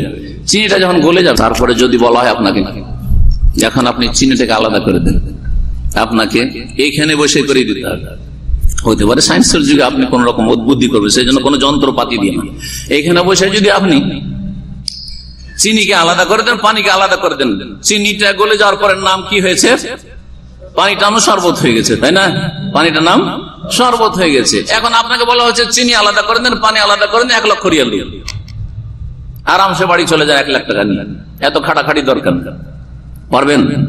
একাকার হয়ে গেছে, আর সম্ভব না, তাই না? তো এই সুফিদের আকীদা আল্লাহ সম্পর্কে যে আল্লাহর যারা এই সুফি বান্দা, হ্যাঁ, যারা পীর এক কথায়, তারা মেহনত পরিশ্রম আর এইসব ধ্যান করতে করতে করতে এমন হয়ে যায় যে আল্লাহর মধ্যে ফানা হয়ে যায়, এমন ভাবে আল্লাহর মধ্যে ফানা লয় বা বিলীন হয়ে যায় যে তারপরে যদি ওই সুফিকে বলা যে তুমি আলাদা আর আল্লাহ আলাদা, না না না, যিনি আল্লাহ তিনি হচ্ছেন হুসেন মানসুর হাল্লাজ, যিনি আল্লাহ তিনি হচ্ছেন হুসেন মানসুর হাল্লাজ। এই জন্য হুসেন মানসুর হাল্লাজ কি বলতো? আনাল হক আনাল হক আনাল হক আনাল হক। হুসেন মানসুর হাল্লাজ আমাদের দেশের খুব বড় পীর, ঠিক না? জানেন তার খবর? তার বাড়ি ছিল ইরাকে। সুফিদের জীবনের একটা আলোচনা হবে সংক্ষিপ্ত, যে এরা কোথাকার ছিল আর কি এদের শিরকি কুফরি আকীদা ছিল। হুসেন মানসুর হাল্লাজ ভারত সফর করে, ইন্ডিয়া। ভারত সফরকে হিন্দুদের বড় বড় যারা সাই বাবা, বড় সাধু সন্ন্যাসী আর বড় বড় যারা ধর্মগুরু, তাদেরকে শিষ্যত্ব গ্রহণ করে আর তাদের কাছ থেকে হিন্দু ধর্মের থিওরি গুলি শিখে, শিখার পরে ওই সবগুলি নিয়ে আসার পরে বললাম যে ইসলাম ধর্মের লেবাস পোশাক পরিয়ে দিয়ে তখন একটি নতুন আকীদা পোষণ করে, যার নাম হচ্ছে হুলুলের আকীদা। কিসের আকীদা? হুলুলের আকীদা। অর্থাৎ আমি আল্লাহর মধ্যে এমন ভাবে বিলীন হয়েছি যে একাকার হয়ে গেছি, আমিও আলাদা না আল্লাহ আলাদা নাই। আনাল হক আনাল হক। বোঝা গেছে? বড় একজন হুজুর দেশের, তার বক্তব্য আছে, নেটে আছে, যে ফেরাউন আনাল হক বলে বড় কাফের হয়েছে আর হুসেন মানসুর আল্লাহ আনাল হক বলে বড় ওলি হয়েছে। আল্লাহ আউযুবিল্লাহ। এত বড় অবিচার, এত বড় অবিচার। এইটাই তো আপনারা করেছেন, যে এক লোক দুর্গাকে সেজদা করে কাফের মুশরিক হয়ে গেল, হিন্দু হয়ে গেল, আর আরেকজন দরগাকে সেজদা করে আল্লাহর বড় খাস বান্দা হয়ে গেল। না, এইরকম জুলুম অত্যাচার কি জবাব দিবেন কিয়ামতের দিনে? যখন টেনে হেঁচড়ে নিয়ে আসবে আল্লাহ আপনাকে, আল্লাহর ফেরেশতারা, আর হিন্দুর পাশে দাঁড় করবে, এও শিরক করেছে, তুমি শিরকে, তোমারটা আবার জান্নাতে যাওয়া কাজ, আল্লাহ ছাড়া তুমিও অন্যকে সেজদা করেছো আর সে অন্যকে সেজদা করেছে, এটা জাহান্নামে যাওয়া কাজ আর তোমারটা জান্নাতে যাওয়া কাজের দলিলটা দাও দেখি। হুলুলের আকীদা, এই হুলুলের আকীদা যখন পোষণ করলো, তখন বড় বড় ওলামায়ে কেরামরা সমস্ত দেশের সেই যুগেরা ফতোয়া দিলেন যে এই হুসেন মানসুর হাল্লাজ কাফের মুরতাদ হয়ে গেছে, আর সে তওবা করলো না, তখন তাকে জবাই করা হয়েছিল, মৃত্যুদণ্ড দেওয়া হয়েছিল। জি হ্যাঁ, এই অপরাধী হচ্ছে হুলুল আকীদার পৃষ্ঠপোষক। জি জি, এই হুলুল আকীদা শুধু তার ছিল না, আরো অনেকের ছিল। বাংলাদেশে বায়েজিদ বোস্তামির মাজারের একটা ধারণা আছে, কোথাও জানো আছে না? নাই, চিটাগাং না? আমার শোনা মতে এতটুকু যে চিটাগাং কি আছে, বায়েজিদ বোস্তামির কবর আছে। এই বায়েজিদ বোস্তামি পারস্য দেশের লোক, জানি না বাংলাদেশে কেমন করে গেল আর ওখানে মাজার কেমন করে হইল, আল্লাহ ভালো জানে। তো যাই হোক, আর যদি কবরই হয়তো কবর মাজার আর ওটা সিজদা করার জায়গা না, আল্লাহকে সিজদা করবেন আপনি? এগুলি হচ্ছে প্রশ্ন, যে প্রশ্নের উত্তর আপনাকে খুঁজতে হবে। এই বায়েজিদ বোস্তামি কেমন ছিল তাই শুনেন। এই হুলুলি আকীদার লোক ছিল। বলছেন যে সুফিদের আকীদা হুলুল সম্পর্কে, ইয়ানি আইয়াকুনা সুফি ইলাহান ওয়া রাব্বান, সুফি নিজে আল্লাহতে একাকার হয়ে নিজে এলাহ হয়ে যায়, নিজে রব হয়ে যায়। আলামুল গায়বা কুল্লু, এই সুফি পীর সাহেব পীরে কামেল সমস্ত গায়বের খবর জানে, কামাই আলামুল্লাহ, যেমন আল্লাহ জানছে, কারণ তার মধ্যে আল্লাহ, সে আল্লাহর মধ্যে ঢুকে পড়েছে। হাইসু আন্নাল হাদাফা সুফি ওয়াল উসুল ইলা মাকামিন নবুয়া, প্রথম হচ্ছে ফানাফির রাসূল, তার আগে ফানাফির শাইখ। পীরের মধ্যে যেই পীরের মুরিদ ছিল, যার খলিফা পরে হবে সে, তার মধ্যে ফানা হলো, তারপরে রসুলে ফানা হলো, ফানাফির রসুল, আর তারপরে ফানাফিল্লাহ হয়ে গেল। যখন পৌঁছে গেল উন্নতি করতে করতে কোথায়, বলছে এলা মাকামিল উলুহিয়াত ওয়া রুবুবিয়্যাহ, যখন আল্লাহর মধ্যে ফানা হয়ে গেল। বায়েজিদ বোস্তামি তৃতীয় শতাব্দীর একজন সুফি পীর ভণ্ড, সে বলছে, তার কথা শোনেন। ইয়াকুলু ইমাম ইবনে তাইমিয়া রাহিমাহুল্লাহ আর অনেক উলামায়ে কেরামরা এই উক্তিগুলো নকল করেছেন, কিতাবে মওজুদ আছে, আরবি কিতাবে। বলছে রাফানি মাররাতান ফাকামনি বাইনা ইয়াদাই, বলছে আল্লাহ আমাকে একবার উপরে উঠিয়ে নিলেন, আর সে সামনে উঠিয়ে নিলেন। বুঝছেন না, বায়েজিদ বোস্তামিকে আল্লাহ কোথায় উঠালেন? আল্লাহর সামনে উঠালেন, উঠার পরে সামনে দাঁড় করে দিলেন। ওয়াকাল আলী, আর আল্লাহ আমাকে বললেন ইয়া আবা ইয়াজিদ, এই বায়েজিদ বোস্তামির নাম ছিল আবু ইয়াজিদ। বলছে হে আবু ইয়াজিদ, ইন্না খালকি ইউহিব্বুনা আন ইয়ারাউকা, আমার সৃষ্টি তোমাকে দেখতে চাইছে, মানে তুমি আমি হয়ে গেছো, হ্যাঁ, বা আমি তুমি হয়ে গেছি একাকার। এখন আল্লাহকে দেখতে চাই, তো আমি তো হ্যাঁ যাব না, তুমি, তোমাকে দেখলে আল্লাহকে দেখা হয়ে যাবে, কারণ তুমি তো আল্লাহ হয়ে গেছে। এখন কি হয়েছে, তুমি, তোমার মাঝে আমার মাঝে আর কোনো পার্থক্য নেই। ইন্না খালকি ইউহিব্বুনা আন ইয়ারাউ ফাকুলতু, তোমাকে দেখতে চাই যখন বললো, তখন এই বায়েজিদ বোস্তামি বলল যাইয়িননি বিওয়াহদানিয়াতিকা, যখন আমাকে দেখতে চাই তাহলে আপনার ওয়াহদানিয়াত মানে একত্ব দিয়ে আমাকে সুসজ্জিত করে দেন, মানে আপনার একত্বটা আমাকে দিয়ে দেন, মানে আমাকে একাকার করে দেন আপনার ভিতরে। ওয়ালবেসনি আনানিয়াতাকা, আর আপনার যে আমিত্ব আছে, আপনি যে একক সেই পোশাক আমাকে পরিয়ে দেন। ওয়ারফানি ইলা আহাদিয়া থেকে, আহাদ মানে কি, কুল হু আল্লাহু, আল্লাহ একক, বলছে যে আপনার যে আহাদিয়াত আছে সেই মাকামে আমাকে উঠিয়ে দেন, সেই স্তরে আমাকে উঠিয়ে দেন, মানে আমি একক হয়ে গেলাম। যিনি আল্লাহ তিনি হচ্ছেন বায়েজিদ বোস্তামি। তাআলাল্লাহু আম্মা ইয়াকুলুনা উলুওয়ান কাবীরা। এ হচ্ছে সুফিদের একটি আকীদা। সুফিদের দ্বিতীয় আকীদা হচ্ছে আল্লাহ সম্পর্কে ওয়াহদাতুল ওজুদের। এই ওয়াহদাতুল ওজুদের আকীদার প্রতিষ্ঠাতা হচ্ছে আর প্রবর্তক হচ্ছে ইবনে আরাবী। সে মরক্কো থেকে বা স্পেন থেকে, তখন আন্দুলুস নাম ছিল, সেখান থেকে এসে এই ইরাকে বসবাস করে এই একটা নতুন কুফরি আকীদা পেশ করে, এর চাইতে উন্নত। সেটা হচ্ছে পার্থক্যটা, হুলুল হচ্ছে কি, যে রিয়াজত ইবাদত আর ধ্যান করতে করতে আল্লাহর মধ্যে লয় হয়ে যায়, তাহলে খাস লোকেরা, সবাই হইতে পারে না, খাস লোকেরা যারা অতদূর পারে মেহনত পরিশ্রম করতে। আর ওয়াহদাতুল ওজুদ হচ্ছে যে সমস্ত কিছুর অস্তিত্ব এক, স্রষ্টা আল্লাহ এবং সৃষ্টির অস্তিত্ব এক, অর্থাৎ আল্লাহ সবকিছুতেই বিরাজমান আর আল্লাহ সর্বত্র বিরাজমান। সুতরাং আল্লাহ রাব্বুল আলামিন আপনাদের প্রত্যেকের ভিতরে আছেন, আপনি আর আল্লাহতে কোনো পার্থক্য নেই। যিনি আল্লাহ উনি হচ্ছেন আপনি, সবকিছুতে আল্লাহ রাব্বুল আলামিন। শুধু মানুষ না, বরং সবকিছুতে, এই যে এসি আছে, পিলার আছে, এই যে বিল্ডিং আছে, এই যে টেবিল আছে, সবকিছুতে আল্লাহ আছে।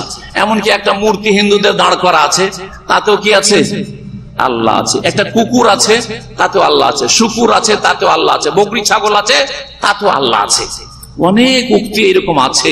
ওয়াহদাতুল ওজুদের আকীদা হচ্ছে এমন বড় কুফরি, যেই কুফরি হচ্ছে ফেরাউনের চাইতে বড় কুফরি।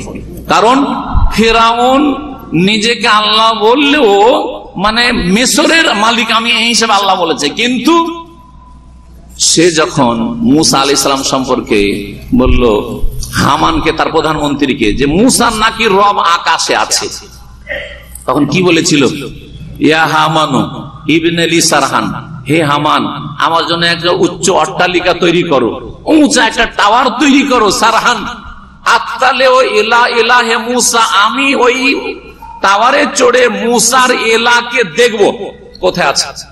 তাহলে ফেরাউনের কি বিশ্বাস ছিল যে আল্লাহ কোথায় আছে? হ্যাঁ, উঁচাতে আছে, আকাশে আছে, উঁচা টাওয়ারে চড়ে আল্লাহকে দেখবো, ঠিক কিনা? পক্ষান্তরে ইবনে আরবির বা সুফিদের পিরাতুলজিদের আকীদা হচ্ছে যে আল্লাহ সবকিছুতে আছে, সবকিছুতে। আল্লাহ সৃষ্টি থেকে ভিন্ন না, আল্লাহ সৃষ্টি থেকে ভিন্ন না, এ হচ্ছে কুফরি আকীদা তাদের। রাসূল সম্পর্কে তাদের আকীদা শুনেন সাল্লাল্লাহু আলাইহি ওয়াসাল্লাম। রাসূলুল্লাহ সাল্লাল্লাহু আলাইহি ওয়াসাল্লাম সম্পর্কে তাদের আকীদা ভিন্ন ভিন্ন আকীদা পাওয়া যায়। কিছু পীরের একরকম, কিছু পীরের আরেক রকম। এক শ্রেণীর পীরের আকীদা শুনেন। বায়েজিদ বোস্তামির একটা উক্তি অনেকগুলি কিতাবে, এমনকি বাংলা পীরদের কিতাবেও আছে, আমি সেখান থেকে পড়েছি, ওই উক্তিটা শোনাই।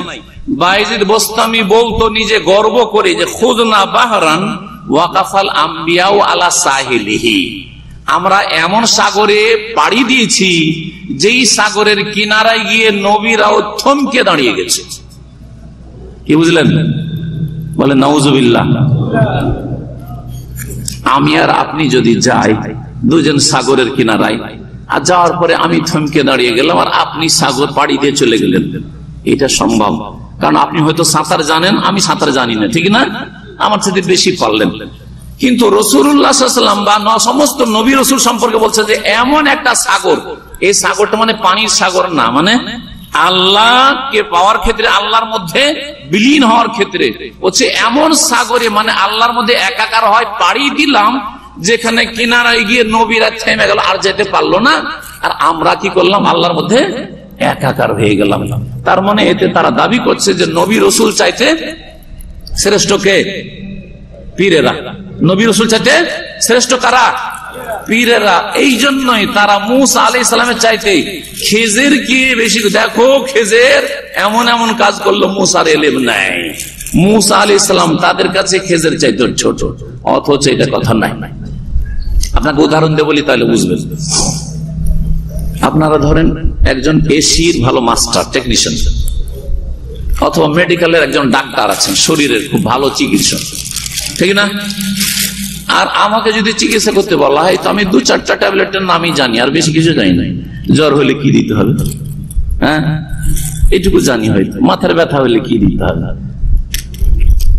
তাই বলে কি ওই ডাক্তারকে বলবেন যে আমার চাইতে সে সিনিয়র নাকি? না, এক সাবজেক্টে শুধু সিনিয়র, এক সাবজেক্টে শুধু সিনিয়র, ঠিক কিনা?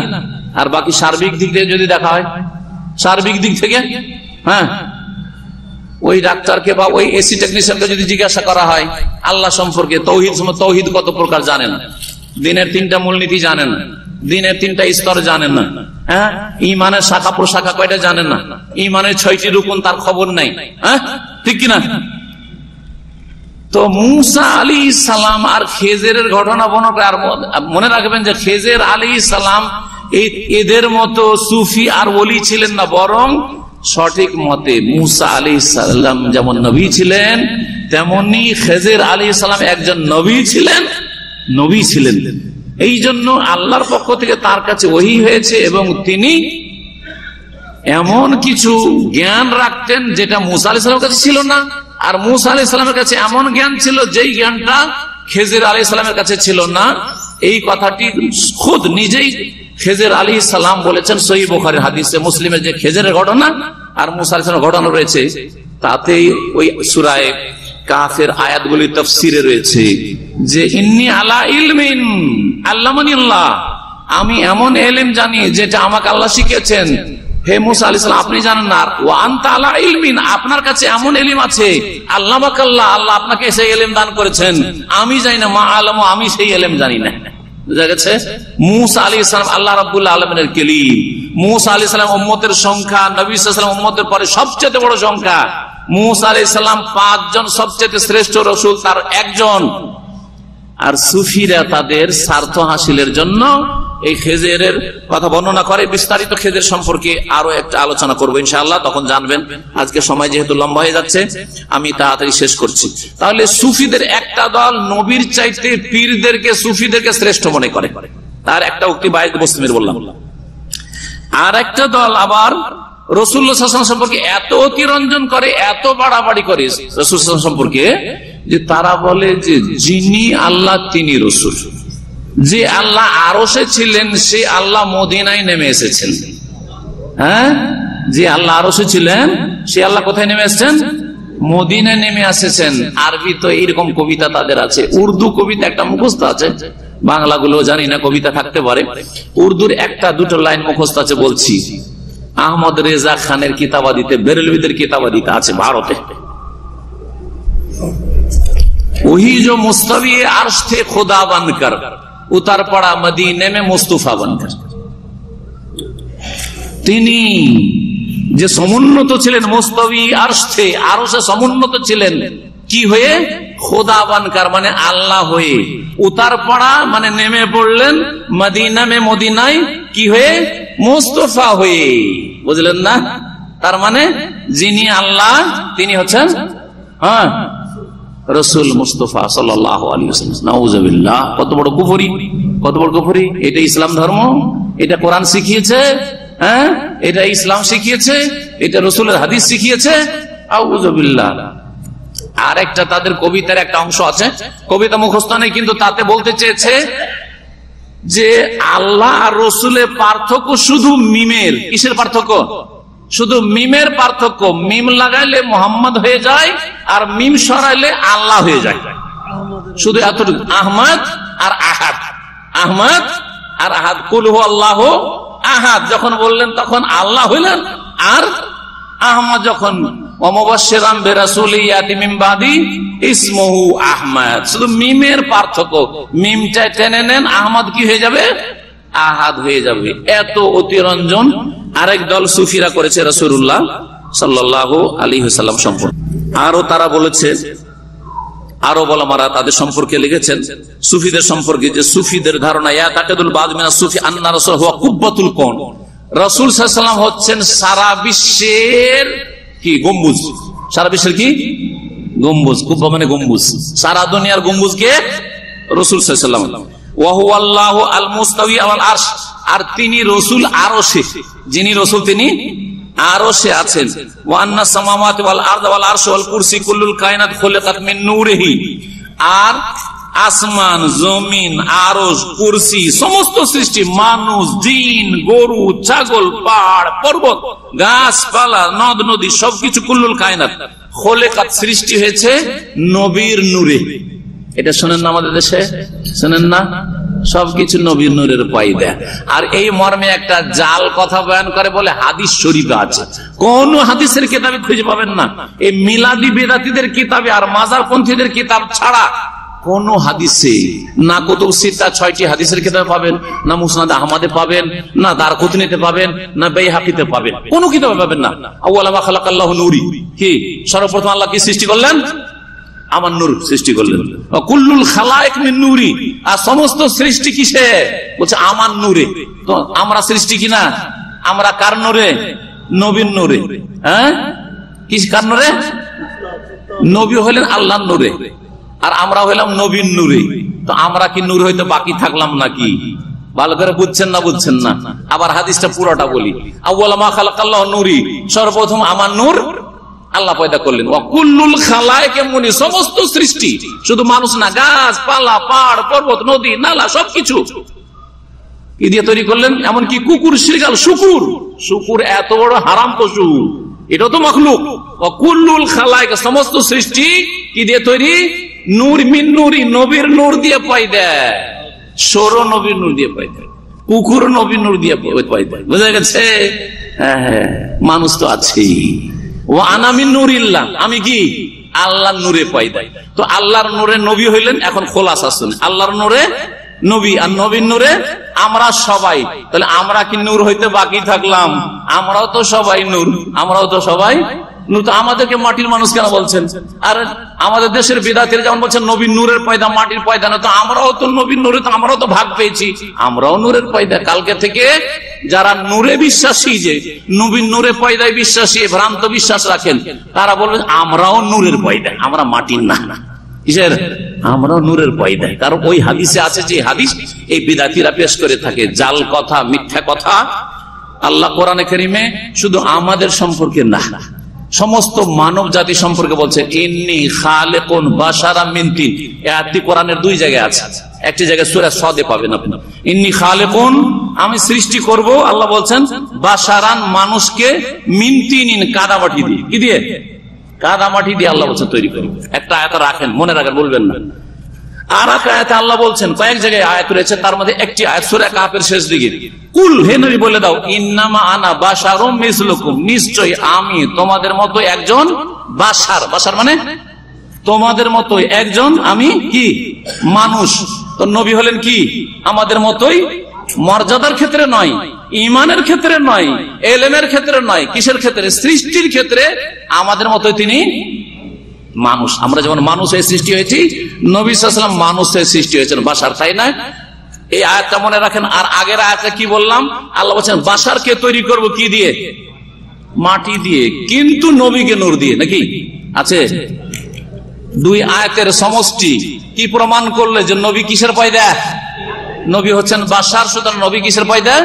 মিন তিনিন, মাটি দিয়ে। যেমন আদম মাটি দিয়ে তৈরি, নূহ আলাইহিস সালাম মাটি দিয়ে তৈরি, মুসা আলাইহিস সালাম মাটি দিয়ে তৈরি, ইব্রাহিম আলাইহিস সালাম মাটি দিয়ে তৈরি, আপনি আমি মাটি দিয়ে তৈরি, তেমন মুহাম্মদুর রাসূলুল্লাহ সাল্লাল্লাহু আলাইহি ওয়াসাল্লাম সেই মাটির মানুষ। অবশ্যই এতে কোনো সন্দেহ নেই, এটা হচ্ছে কোরআনী আকীদা। আর যেই ব্যক্তি বলবে আল্লাহর নূরে পয়দা, কারণ বিদাতীদের সুফিদের একটা আকীদা যে নবী কার পয়দা? আল্লাহর নূরে পয়দা। তো নূরটা অংশ হইল কিনা? কার অংশ হইল? আল্লাহর অংশ। এটা ওই রকমই শিরকি কুফরি আকীদা, যেমন খ্রিস্টানদের আকীদা যে ঈসা হচ্ছে ইবনুল্লাহ। ঈসা কি? আল্লাহর পুত্র। ঈসা আলাইহিস সালাম হচ্ছে আল্লাহর পুত্র। পুত্র বাপের অংশ হয় কি হয় না? বাপের অংশ হয় কি হয় না? অবশ্যই অংশ আছে। বাপের রক্ত মাংস দিয়ে তৈরি হয়েছে। তো পুত্র যেমন আল্লাহর অংশ, যখন আল্লাহর পুত্র হয়ে গেল, সেই জন্য খ্রিস্টানরা কাফের, আল্লাহ তাদেরকে কাফের বলে ঘোষণা করেছেন, মুশরিক বলে ঘোষণা করেছেন। ঠিক তেমনি যারা বলবে যে নবী নূরুল্লাহ, আল্লাহর নূরে পয়দা, আল্লাহর অংশ সাব্যস্ত করলো, সুতরাং তারাও বড় শিরক করলো, বড় শিরক করলো, বড় শিরকি আকীদা রাখলো। রাসূল সম্পর্কে সাল্লাল্লাহু আলাইহি ওয়াসাল্লাম বললাম যে এই ভ্রান্ত আকীদা তাদের। ওলিয়া আউলিয়া সম্পর্কে তাদের আকীদা, ওলিয়া আউলিয়া সম্পর্কে তাদের অনেক ভ্রান্ত আকীদা আছে। তার মধ্যে একটি আকীদা যে ওলি কাকে বলা হয়, বলছে মাইয়াতাওয়াল্লাহু সুবহানাহু আমরাহু, আল্লাহ যেই লোকের সব দায় দায়িত্ব নিয়ে নিয়েছে, সব দায় দায়িত্ব নিয়ে নিয়েছে, ফালা ইয়াকিলুহু ইলা নাফসিহি লাহযা, এক মুহূর্তের জন্য তাকে আল্লাহ ছেড়ে দেন না। ও হাকিকাতুল ওলি ইনদা সুফিয়া, সুফিদের কাছে ওলির মর্ম কথা হচ্ছে যে আন্নাহু ইউসলাবু মিন জামিই সিফাতিল বাশারিয়াতি, যেই ব্যক্তি ওলি হবে সে মানুষের যতগুলি বৈশিষ্ট্য আছে সবগুলি তার কাছ থেকে নিয়ে নেওয়া হয়েছে। মানুষ আর হলেন সে মানুষ না, মানুষের যে গুণগুলি ছিল, মানুষের যে স্বভাবগুলি ছিল, সবগুলি আল্লাহ তার কাছ থেকে বের করে নিয়েছেন। ওয়া তাহাল্লা বিল আখলাকিল ইলাহিয়াতি যাহিরান ওয়া বাতিনান, আর তারপরে সে খোদাই বৈশিষ্ট্য গ্রহণ করেছে। মানুষের বৈশিষ্ট্য শেষ, আর আল্লাহর উলুহিয়াতের বৈশিষ্ট্য, আল্লাহর গুণগুলি তার মধ্যে চলে এসেছে, জাহিরি বাতিনি। সুতরাং কি হয়ে যায়? ওয়ায়াসালু ইলাল মুসাওয়াতি মা আল্লাহ সুবহানাহু ওয়া তাআলা, তারপর আল্লাহর বরাবর হয়ে গেছে, আল্লাহর সমকক্ষ, সমতুল্য হয়ে গেছে। ওলিরা, পীরেরা, হাইসু ইয়াতাকিদু সুফিয়াতু ফিল আউলিয়া, তাদের আকীদা, সুফিদের আকীদা ওলি আউলিয়া সম্পর্কে, বিআন্না লাহুমুল কুদরা, এই ওলি আউলিয়া যারা গৌস, কুতুব, আবদাল, ওদের বিভিন্ন স্তর আছে তাদের কাছে। এইসব স্তর কোরআন হাদিসের এর হদিস কোথাও পাবেন না, কিন্তু তাদের ধর্মে কর্মে আছে। বলছে যে ওদের ক্ষমতা আছে। কি ক্ষমতা? বলছে আলা এনজালিল মাতার, ইচ্ছা করলে পীর সাহেব ইশারা করে মেঘ থেকে বৃষ্টি নামাইতে পারে। ও শেফাইল আমরাদ, ইশারা করে, শুধু ইশারা করে রোগ ভালো করতে পারে। ও ইহাইল মওতা, মৃতকে জীবিত করতে পারে। ও হিফজুল আলাম মিনাদ দামার, আর আল্লাহ কোথাও ধ্বংস করতে চাইছেন থামিয়ে দিতে পারে। আল্লাহ কোন দেশকে ধ্বংস করতে চাইছেন, ভূমিকম্প দিতে চাইছেন, তারা কি করতে পারে? জমিনকে ধরে রেখে দিতে পারে। এই কথাগুলি যদি জানতে হয়, বাংলা কিতাব পাবে। এই যে 3টি কিতাব, কথিত হাক্কানীদের 3টি কিতাব, অনেকগুলি কিতাবের মধ্যে 3টি কিতাবের কথা জানছি না। 3টার একটাতে আছে আশেক মাসুক, তারপরে ভেদে মারিফাত ইয়াদে খোদা, আর আরেকটা হচ্ছে মাওয়াইজে কারিমা। এই 3 কিতাবের এক কিতাব আছে যে এখন আল্লাহর ওলি, ভারত, বাংলাদেশ, পাকিস্তানের সে ওলি, কারণ এরা সবচেয়ে বড় ওলি। কারণ যত কীর্তন্ত্র ওখানে গিয়ে উন্নতি করেছে, তত উন্নতি আর কোথাও করেছে কিনা। ও হঠাৎ করে ছুটে যাচ্ছে, মুরিদানের সামনে থেকে হঠাৎ করে ছুটে যাচ্ছে। সব মুরিদরা জিজ্ঞেস করছে তাকে, যে আপনি কোথায় যাচ্ছেন, এত তাড়াহুড়া কেন, তাড়াহুড়া কেন? বলছে আরে আরে আরে ছাড়ো ছাড়ো ছাড়ো, তাড়াতাড়ি আমাকে যেতে দাও, কারণ সামদেশে গান বাজনা হচ্ছে। কি হচ্ছে সামদেশে? গান বাজনা হচ্ছে। গান বাজনা বড় পাপ না শিরক কুফরি বড় পাপ? হ্যাঁ ঠিক না? গান বাজনা বড় পাপ না খুন করা বড় পাপ? গান বাজনা বড় পাপ না জেনা বড় পাপ? হ্যাঁ ঠিক না? জেনা বড় পাপ কিনা? গান বাজনার জন্য আল্লাহ সামদেশকে ধ্বংস করতে যাচ্ছে ও কাশফের মাধ্যমে জেনে গেছে। বা যেসব এলেম বললাম না যে ওদের এলেম জানার মেলা তরিকা আছে, ওতে জেনে গেছে মোট কথা যে আল্লাহ সামদেশকে কি করছে? ধ্বংস করতে যাচ্ছে। পীর ছুটে যাচ্ছে কিসের জন্য? বলছে আমাকে তাড়াতাড়ি গিয়ে সেই জমিনকে ধরে রাখতে হবে, না হলে আল্লাহ একবারে ধ্বংস করে নিশ্চিহ্ন করে দেবে। আর ঠিকই পীর এমন মুহূর্তের মধ্যে ছুটে আসলো ভারত, বাংলাদেশ, পাকিস্তান থেকে, এসে সামদেশকে আল্লাহ ধ্বংস করতে যাচ্ছে, এইভাবে ধরে ফেললো। আর আল্লাহ আর ধ্বংস করতে পারলো না। নাউযুবিল্লাহ। এদের কাছে আল্লাহ হার মেনে নেয়। নাউযুবিল্লাহ। এদের কাছে আল্লাহ অক্ষম হয়ে যায়। কোরআন পড়েন একটু, কোরআনে এই মর্মে কত যে আয়াত আছে। আল্লাহকে কেউ হারাতে পারে না, আল্লাহকে কেউ পরাস্ত করতে পারে না। সূরা জিন পড়লে ওতেও পাবেন, সূরা জিন রয়েছে। জি হ্যাঁ, ওয়ান্না জানান্না আল্লাহ নজিজাল্লাহ ফিল আরদে, ভালো করে শুনে রাখেন। আর আমাদের বিশ্বাস, জিনদেরও বিশ্বাস, এই জিনেরাও যারা মুসলিম জিন, তারাও এই সুফিদের চাইতে ভালো আকীদার মুসলিম, এই পীরদের চাইতে ভালো আকীদার মুসলিম। এই জিনেরা ইসলাম কবুল করার পরে বলেছিল ওয়ান্না জানান্না, মানে তায়াক্কান্না, আমাদের দৃঢ় বিশ্বাস, আল্লাহ নজিজাল্লাহ ফিল আরদে, আল্লাহর জমিনে, পৃথিবীতে আমরা আল্লাহকে হারাতে পারবো না, অপারগ করতে পারবো না। আর এই পীরে গিয়ে কি করলো? আল্লাহ জমিন ধ্বংস করছে সামদেশ, আর এই ধৈর্য রেখে দিল, আল্লাহকে অপারগ করে দিল। বুঝতে পারছেন না? পারছেন না? ইসলাম কোন দিকে যাচ্ছে, আর এই সুফিবাদ পীর মুরিদের ব্যবসা কোন দিকে যাচ্ছে, ধর্মকর্ম কোন দিকে যাচ্ছে। সম্মানিত ভাতৃমণ্ডলী, ওলিয়া আউলিয়া সম্পর্কে বলছিলাম যে তাদের আকীদা যে ওলিয়া আউলিয়া এই সমস্ত কাজ করতে পারে। সারা পৃথিবীর নিয়ন্ত্রণ কার হাতে? যদি আপনারা জিজ্ঞেস করি, একটা সাধারণ মুসলিমও বলবে যে আল্লাহ আসমান জমিনকে ধরে আছে, ঠিক কিনা? হ্যাঁ, নিয়ন্ত্রণ কার হাতে? আসমান জমিন নিয়ন্ত্রণ আল্লাহর হাতে। ইন্নাল্লাহ ইউমসিকুস সামাওয়াতি ওয়াল আরদা আন তাজুলা। কোরআনে কত আয়াত নেবেন আপনি? হ্যাঁ, পৃথিবীর নিয়ন্ত্রণকারী একমাত্র মুতাসাররিফ ফিল কাউন আল্লাহ রাব্বুল আলামিন একমাত্র। কিন্তু এই সুফিদের কাছে ওলি আউলিয়া আসমান জমিনের নিয়ন্ত্রণ করে। আর একটা কিস্সা আছে, বাংলা কিতাবও পাবেন আর উর্দুতে পাবেন, সুফি পীরদের কিতাবে। কি? প্রত্যেক গ্রামে গ্রামে, আর এই ওয়াজে তো মেলা আছে, বিদাতীদের, বেদাতী বক্তাদের ওয়াজে আছে। প্রত্যেক গ্রামের কোনায়, এক এক গ্রামের কোনায় কোনায়, এক কিনারায় একটা করে আল্লাহর কুতুব আছে, রেডি আছে। কিসের জন্য? ওই গ্রামটাকে ধরে আছে যাতে আল্লাহ ধ্বংস না করে। আপনাদের গ্রামগুলির কি হেফাজত করছে? এই কুতুবেরা হেফাজত করছে, আল্লাহর কুতুব। নাউযুবিল্লাহ। জান্নাত জাহান্নাম সম্পর্কে আকীদা, জান্নাত জাহান্নাম। আপনারা মুসলিম হয়েছেন, ঈমান নিয়ে এসেছেন, জান্নাতের আশা রাখেন না রাখেন না? নামাজ পড়ছেন, জান্নাতের আশায় কিনা? জাহান্নামের ভয়ে কিনা? কোরআনে কারীমে এই দুটি কথা বলা হয়েছে, ওয়ায়াদউনানা রাগাবান ওয়া রাহাবা ওয়া কানু লানা খাশিন।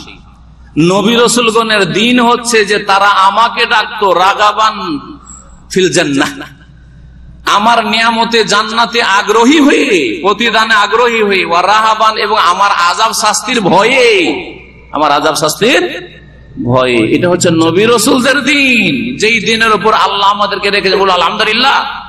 কিন্তু সুফিদের, পীরদের ধর্ম, মুরিদানদের ধর্ম শোনেন জান্নাত জাহান্নাম সম্পর্কে। তাদের ধর্ম হচ্ছে যে জান্নাতের আশায় ইবাদত করা হচ্ছে শিরক, জাহান্নামের ভয়ে ইবাদত করা, নামাজ রোজা করা হচ্ছে শিরক।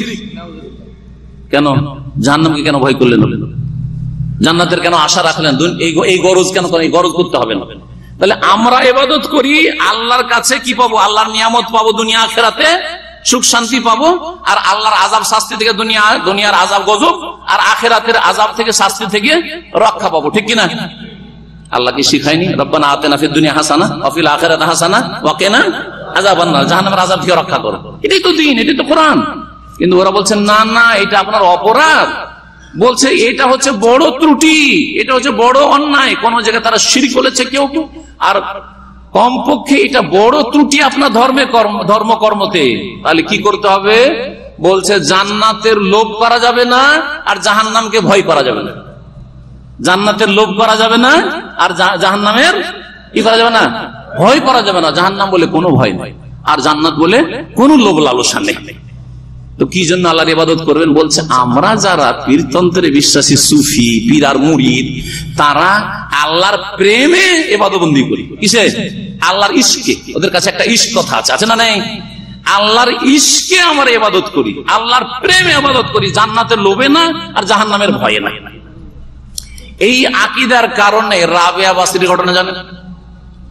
রাবেয়া বাসরী বাসরার এক মহিলা ছিল, এক সুফিয়া মহিলা ছিল। একদিন এক হাতে আগুন নিয়েছে একটু সামান্য, আর এক হাতে এক লোটা পানি নিয়েছে, আর তারপরে ওই মহিলা রাস্তা দিয়ে চলে যাচ্ছে ছুটে। লোকেরা জিজ্ঞেস করছে যে কি ব্যাপারে, এই হাতে আগুন এই হাতে পানি কেন? বলছে আজকে যারা জান্নাতের লোভে ইবাদত বন্দি করে তাদেরকে নিরাশ করে দেবো। তাদেরকে কি করে দেবো? জান্নাত থেকে নিরাশ করে দেবো। আর যারা জাহান্নামের ভয়ে ইবাদতবন্দি করে তাদেরকেও একবারে ভয়মুক্ত করে দেব। ভয়মুক্ত করে দেব কি জন্য? কিভাবে করবে? হ্যাঁ, এই এক লোটা পানি দিয়ে জাহান্নামকে নিভিয়ে দেব। কারণ পীর মহিলা, পীরনি, বুঝছেন না? পীরনি বুঝেন না? বুঝেন না? পীর মহিলা এই এক লোটা পানি দিয়ে বিশাল জাহান্নামকে নিভিয়ে দেওয়ার জন্য ছুটেছে। আর এই একটুকু সামান্য একটু আগুন দিয়ে কি করবে? জান্নাতকে জ্বালিয়ে পুড়িয়ে ছারখার করে দেব। জান্নাতের লোভী যারা, জান্নাতের লোভে যারা নামাজ রোজা হজ যাকাত করছে তারা যেন নিরাশ হয়ে যায়, কিচ্ছু থাকবে না। কথা বোঝা গেছে? এই হলো ভ্রান্ত আকীদা সুফিদের। তাই বলছেন উলামায়ে কেরামরা যে সুফিয়াদের ধারণা ইয়াতাকিদু আন্না তালাবাল জান্নাতি ওয়াল ফিরারু মিনান নার, জান্নাতের তলব করা আর জাহান্নাম থেকে পালানো, লাইসা হাদাফান, এটা আসল টার্গেট না, ইসলামের টার্গেট। আল্লাহু ইউবাদু লিজাতি, আল্লাহর ইবাদত করবেন এমনি। কিসের জন্য? সুফিদের কথা হচ্ছে আন্নাল ইবাদাত আল হাক্কা, সত্যিকার ইবাদত হচ্ছে বিনা প্রতিদানে, বিনিময় নিব না। আল্লাহ তোমার যে ইবাদত করছি কিচ্ছু চাই না, জান্নাতও চাই না, জাহান্নাম থেকে বাঁচতে চাই না, কি সব চাই না, কিচ্ছু চাই না। প্রেমে, অন্য জায়গায় বলেছে ইশকে আর প্রেমে, তোমার প্রেমে আমরা ইবাদত বন্দি করছি। ইবাদত বন্দি তাও তাদের কাছে জরুরি নয় যে নামাজ টামাজ পড়তে হবে আর এই ফরজ হজ আদি করতে হবে। এগুলো হচ্ছে আম লোকের, সাধারণ লোকের ইবাদত, খাস লোকের ইবাদত আবার আলাদা আছে তাদের কাছে। সুফিদের আকীদা বলছে আন্না তালাবাল জান্নাতে মানকাসাতুন আযীমাতুন, কেউ যদি জান্নাত চায় আল্লাহর কাছে, আল্লাহুম্মা ইন্নী আসআলুকাল জান্নাহ, বলছে এটা আপনার ধর্মে বড় ত্রুটি হয়ে গেল। আর কেউ যদি ওয়ান্নাল ফিরারা মিনহা, জাহান্নাম থেকে কেউ যদি পলায়ন করে, আল্লাহ জাহান্নাম থেকে রক্ষা করো, তাহলে এটা বলছে উচিত নয়, এটাও বড় ত্রুটি হয়ে গেল। বলছে যে কে ভয় করে? হ্যাঁ, কে ভয় করে? বলছে কাপুরুষ ভয় করে। আমরা কি কাপুরুষ? পীর আর মুরিদ হয়, পীর না হয় মুরিদ, আমরা কি কাপুরুষ? আমরা কি গোলাম? বলছে যে লিআনাল খাউফা মিনহা তাবুল আবিদ ওয়া লাইসাল আহরা, আমরা স্বাধীন, সুতরাং জাহান্নামকে ভয় করি না, জান্নাতের লোভ করি না। একটি বিষয় দিয়ে শেষ করে দেবো, সেটা হচ্ছে ইবাদত বন্দেগী সম্পর্কে সুফিদের ধারণা। বলছে ইয়াতাকিদু সুফিয়া, সুফিদের আকীদা হচ্ছে আন্না সালাতা ওয়া সাওমা ওয়াল হাজ্জা ওয়া যাকাতা ইবাদাতুল আওয়াম। একটু আগে বলছিলাম ইশারা করে, নামাজ পড়া, যাকাত দেওয়া, রোজা রাখা, এবার হজ করা, উমরা করা, জিকির আজকার করা, তাসবিহ তাহলিল করা, এই যে সুন্নতি জিকির আজকার সকাল সন্ধ্যা করছেন, এগুলো বলছে আম পাবলিকের ইবাদত। এগুলো কার? আম লোকের ইবাদত, আম জনগণ। আমরা সব আম আলেম হই, আম মানে শুধু আপনারা না, আমরাও সবাই যারা শরীয়তে, এমনকি আবু হানিফা, শাফি, মালিক, আহমদ, কারণ শরিয়ার তারা ফাকিহ ইমাম ছিলেন, তারা তো আর তরিকতের লোক না, তরিকতের লোকের ইবাদত আবার আলাদা। বলছে এগুলো হচ্ছে আওয়াম লোকের ইবাদত। ওয়া আম্মা হুম সুফিরা ফায়ুসাম্মুনা আনফুসাহুম খাসা, বলছে আমরা খাস লোক, আল্লাহর কি খাস বিশিষ্ট লোক, বিশিষ্ট ব্যক্তি। এই জন্য ওয়ালিযালিকা ফাইবাদাতু মাখসুস, তাদের খাস খাস ইবাদত রয়েছে, যদিও বাহ্যিক দেখতে একরকম, হয়তো তারা যদি নামাজও পড়ে, বলছেন নামাজ তাদের ভিন্ন।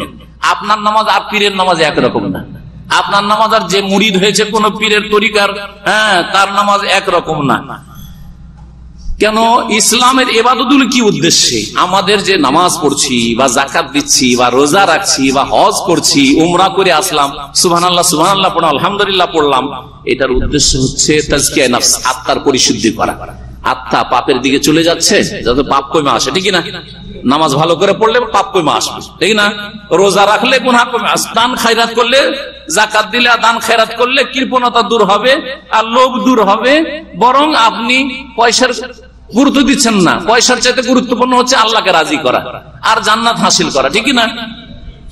আত্মার পরিশুদ্ধি এবং সমাজকে পাপ মুক্ত করা। ইসলামের উদ্দেশ্য হচ্ছে, বা ইসলামী ইবাদতের উদ্দেশ্য হচ্ছে আত্মার পরিশুদ্ধি করা আর সমাজকে পাক পবিত্র করা। পক্ষান্তরে সুফিদের কাছে ইবাদত হচ্ছে কি? বলছে হাদাফুহা রাবতুল কলবি বিল্লাহ, আল্লাহর সাথে কলবকে মিলিয়ে দেওয়া। ইবাদত মানে আত্মার পরিশুদ্ধি নয়, হ্যাঁ, পাপ মুক্ত হওয়া নয়। ইবাদত মানে হচ্ছে আল্লাহর সাথে কলবকে জুড়ে দেওয়া। যেই কলবকে জুড়ে দেওয়ার অর্থ তাদের কাছে আবার আলাদা। কলব জুড়ে দেওয়া মানে এই না যে আল্লাহর কাছে সব আশা রাখছেন, ওটা তো ইসলাম। কিন্তু তার মানে এমন ভাবে কলব আল্লাহর সাথে জুড়বেন যে কলব ডাইরেক্ট ওই আরশে আজিম থেকে এলেম হাসিল করবে। বোঝা গেছে? কোরআন হাদিস খুলতে হবে, কোরআন হাদিস খুলতে হবে না। এই জন্য অনেক মুহাদ্দিসিনদের ঘটনা আছে। মসজিদে নববীতে এক ইমাম দার্স দিচ্ছেন, বিভিন্ন ঘটনাগুলি রয়েছে। ইমাম আহমদের যুগে ইয়াহইয়া ইবনে মাইন, আলী ইবনে মাদিনী, যে বড় বড় মুহাদ্দিস ছিলেন, ওই যুগের ঘটনা এগুলো। এই সুফিরা এসে বসে আছে এক কোণা, আর এদিকে দার্স চলছে, দিনের আলোচনা চলছে। যখন এই দিনের আলোচনা চলছে, একজন এখানে বসে আছে, তো বলছে আপনি এখানে বসে কেন, আপনি দিনের কথা শুনুন না কেন? বলছে আরে আমরা মানুষের কাছ থেকে কেন দিন শিখবো, মানুষের কাছ থেকে দিন শিখবো, আমরা তো ডাইরেক্ট কলব থেকে কলবে আল্লাহর কাছ থেকে শিখছি, কলবে নেমে আসে আল্লাহর ইলম। বুঝা গেছে না? এইভাবে কলবকে আল্লাহর সাথে জোড়া। তো বলছে যে তারা সরাসরি ডাইরেক্ট আল্লাহকে লিতালাক্কি আনিল্লাহি মুবাশারাতান, ডাইরেক্ট আল্লাহর কাছ থেকে তারা ইলম হাসিল করে তাদের ধারণায়। ওয়াল ফানাউ ফি, আল্লাহতে তারা বিলীন হয়ে যায়। আর তার সাথে সাথে রাসূল সাল্লাল্লাহু আলাইহি ওয়াসাল্লাম থেকে তারা গায়বী ভাবে ইলম হাসিল করে। নবী সাল্লাল্লাহু আলাইহি ওয়াসাল্লাম কবর থেকে তারা গায়বী ইলম হাসিল করে এবং তাদের পীরদের চরিত্র আল্লাহর মতো হয়ে যায়, পীরদের মধ্যে আল্লাহর বৈশিষ্ট্য তৈরি হয়ে যায়। এই জন্য পীরেরা বলতে থাকে কোন ক্ষেত্রে কোন কিছু যদি করতে হয় কোন বলে, তখন হয়ে যায়। এটা কার কথা? কার কথা? এ কোন কথাটা কে বলেন? ইন্নামা আমরুহু ইযা আরাদা শাইআন আন ইয়াকুলা লাহু কুন ফায়াকুন, সূরা ইয়াসিন আছে না নাই? আল্লাহর কাজ হচ্ছে, আল্লাহ বলছে ইন্নামা আমরুহু, আল্লাহর কাজ হচ্ছে ইযা আরাদা শাইআন, যখন কোনো কিছু করতে চান, আন ইয়াকুলা লাহু, ওইটা করার জন্য আল্লাহ কি বলেন? কুন, এই হয়ে যাও, তখন সেটা কি হয়ে যায়? ফায়াকুন হয়ে যায়। পীরেরাও তাই করে, কারণ আল্লাহর গুণ তাদের মধ্যে শক্তি তৈরি হয়ে গেছে, সুতরাং তারা বলে কোন। জি, এই জন্য ভেদে মারেফতে আদে খোদা কিতাবে আছে, এক পীর আসলো, আসার পরে এক নাতি ছিল আর বুড়ো নানা বা দাদা আছে। ওই দাদাকে খাবার দাবার দেওয়ার আর তার জন্য রোজগার করার কেউ নেই, আর মালাকুল মউত এসে ওর জান কবজ করে নিয়ে চলে গেছে। পীর এসে বললো যে এটা কেমন কথা হলো, আউযু বিল্লাহ, ভাষাটা জবানে নিয়ে আসতে কষ্ট লাগছে। আল্লাহর কি নেই মনে আছে আপনাদের? আল্লাহর আন্দাজ নেই? একটা নাতি তাই নিয়ে গেছে, তো এই বুড়োটা কি করে খাবে, দাদা কি করে খাবে? আউযু বিল্লাহ, এত বড় বেয়াদবি। তারপরে কি করলো? শুধু তাই নয়, এই তো বেয়াদবি হইলো আল্লাহর সাথে, আল্লাহকে আন্দাজ নাই, হ্যাঁ, খবর নাই, দেখে রিজিক দিতে হবে, কেন ওই নাতিকে নিল?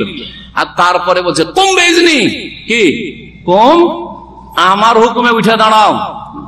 নাতি যে মরে পড়ে আছে বলছে কম বেজনি, আমার হুকুমে উঠে দাঁড়াও। ঈসা আলাইহিস সালাম বলতেন কুম বেজনিল্লাহ। আর এই সুফি পীরেরা যারা শিরক কুফরিতে বিশ্বাসী, তারা বলে কুম বেজনি, আমার হুকুমে উঠো। কথা বোঝা গেছে? ইন্না লিল্লাহি ওয়া ইন্না ইলাইহি রাজিউন, বলে নাউযু বিল্লাহ, আরো বলে আলহামদুলিল্লাহ। যদি এই শিরকি আকীদায় পীরদের আকীদা থেকে তওবা করে থাকেন বা আগে থেকে বেঁচে আছেন, আলহামদুলিল্লাহ পড়েন।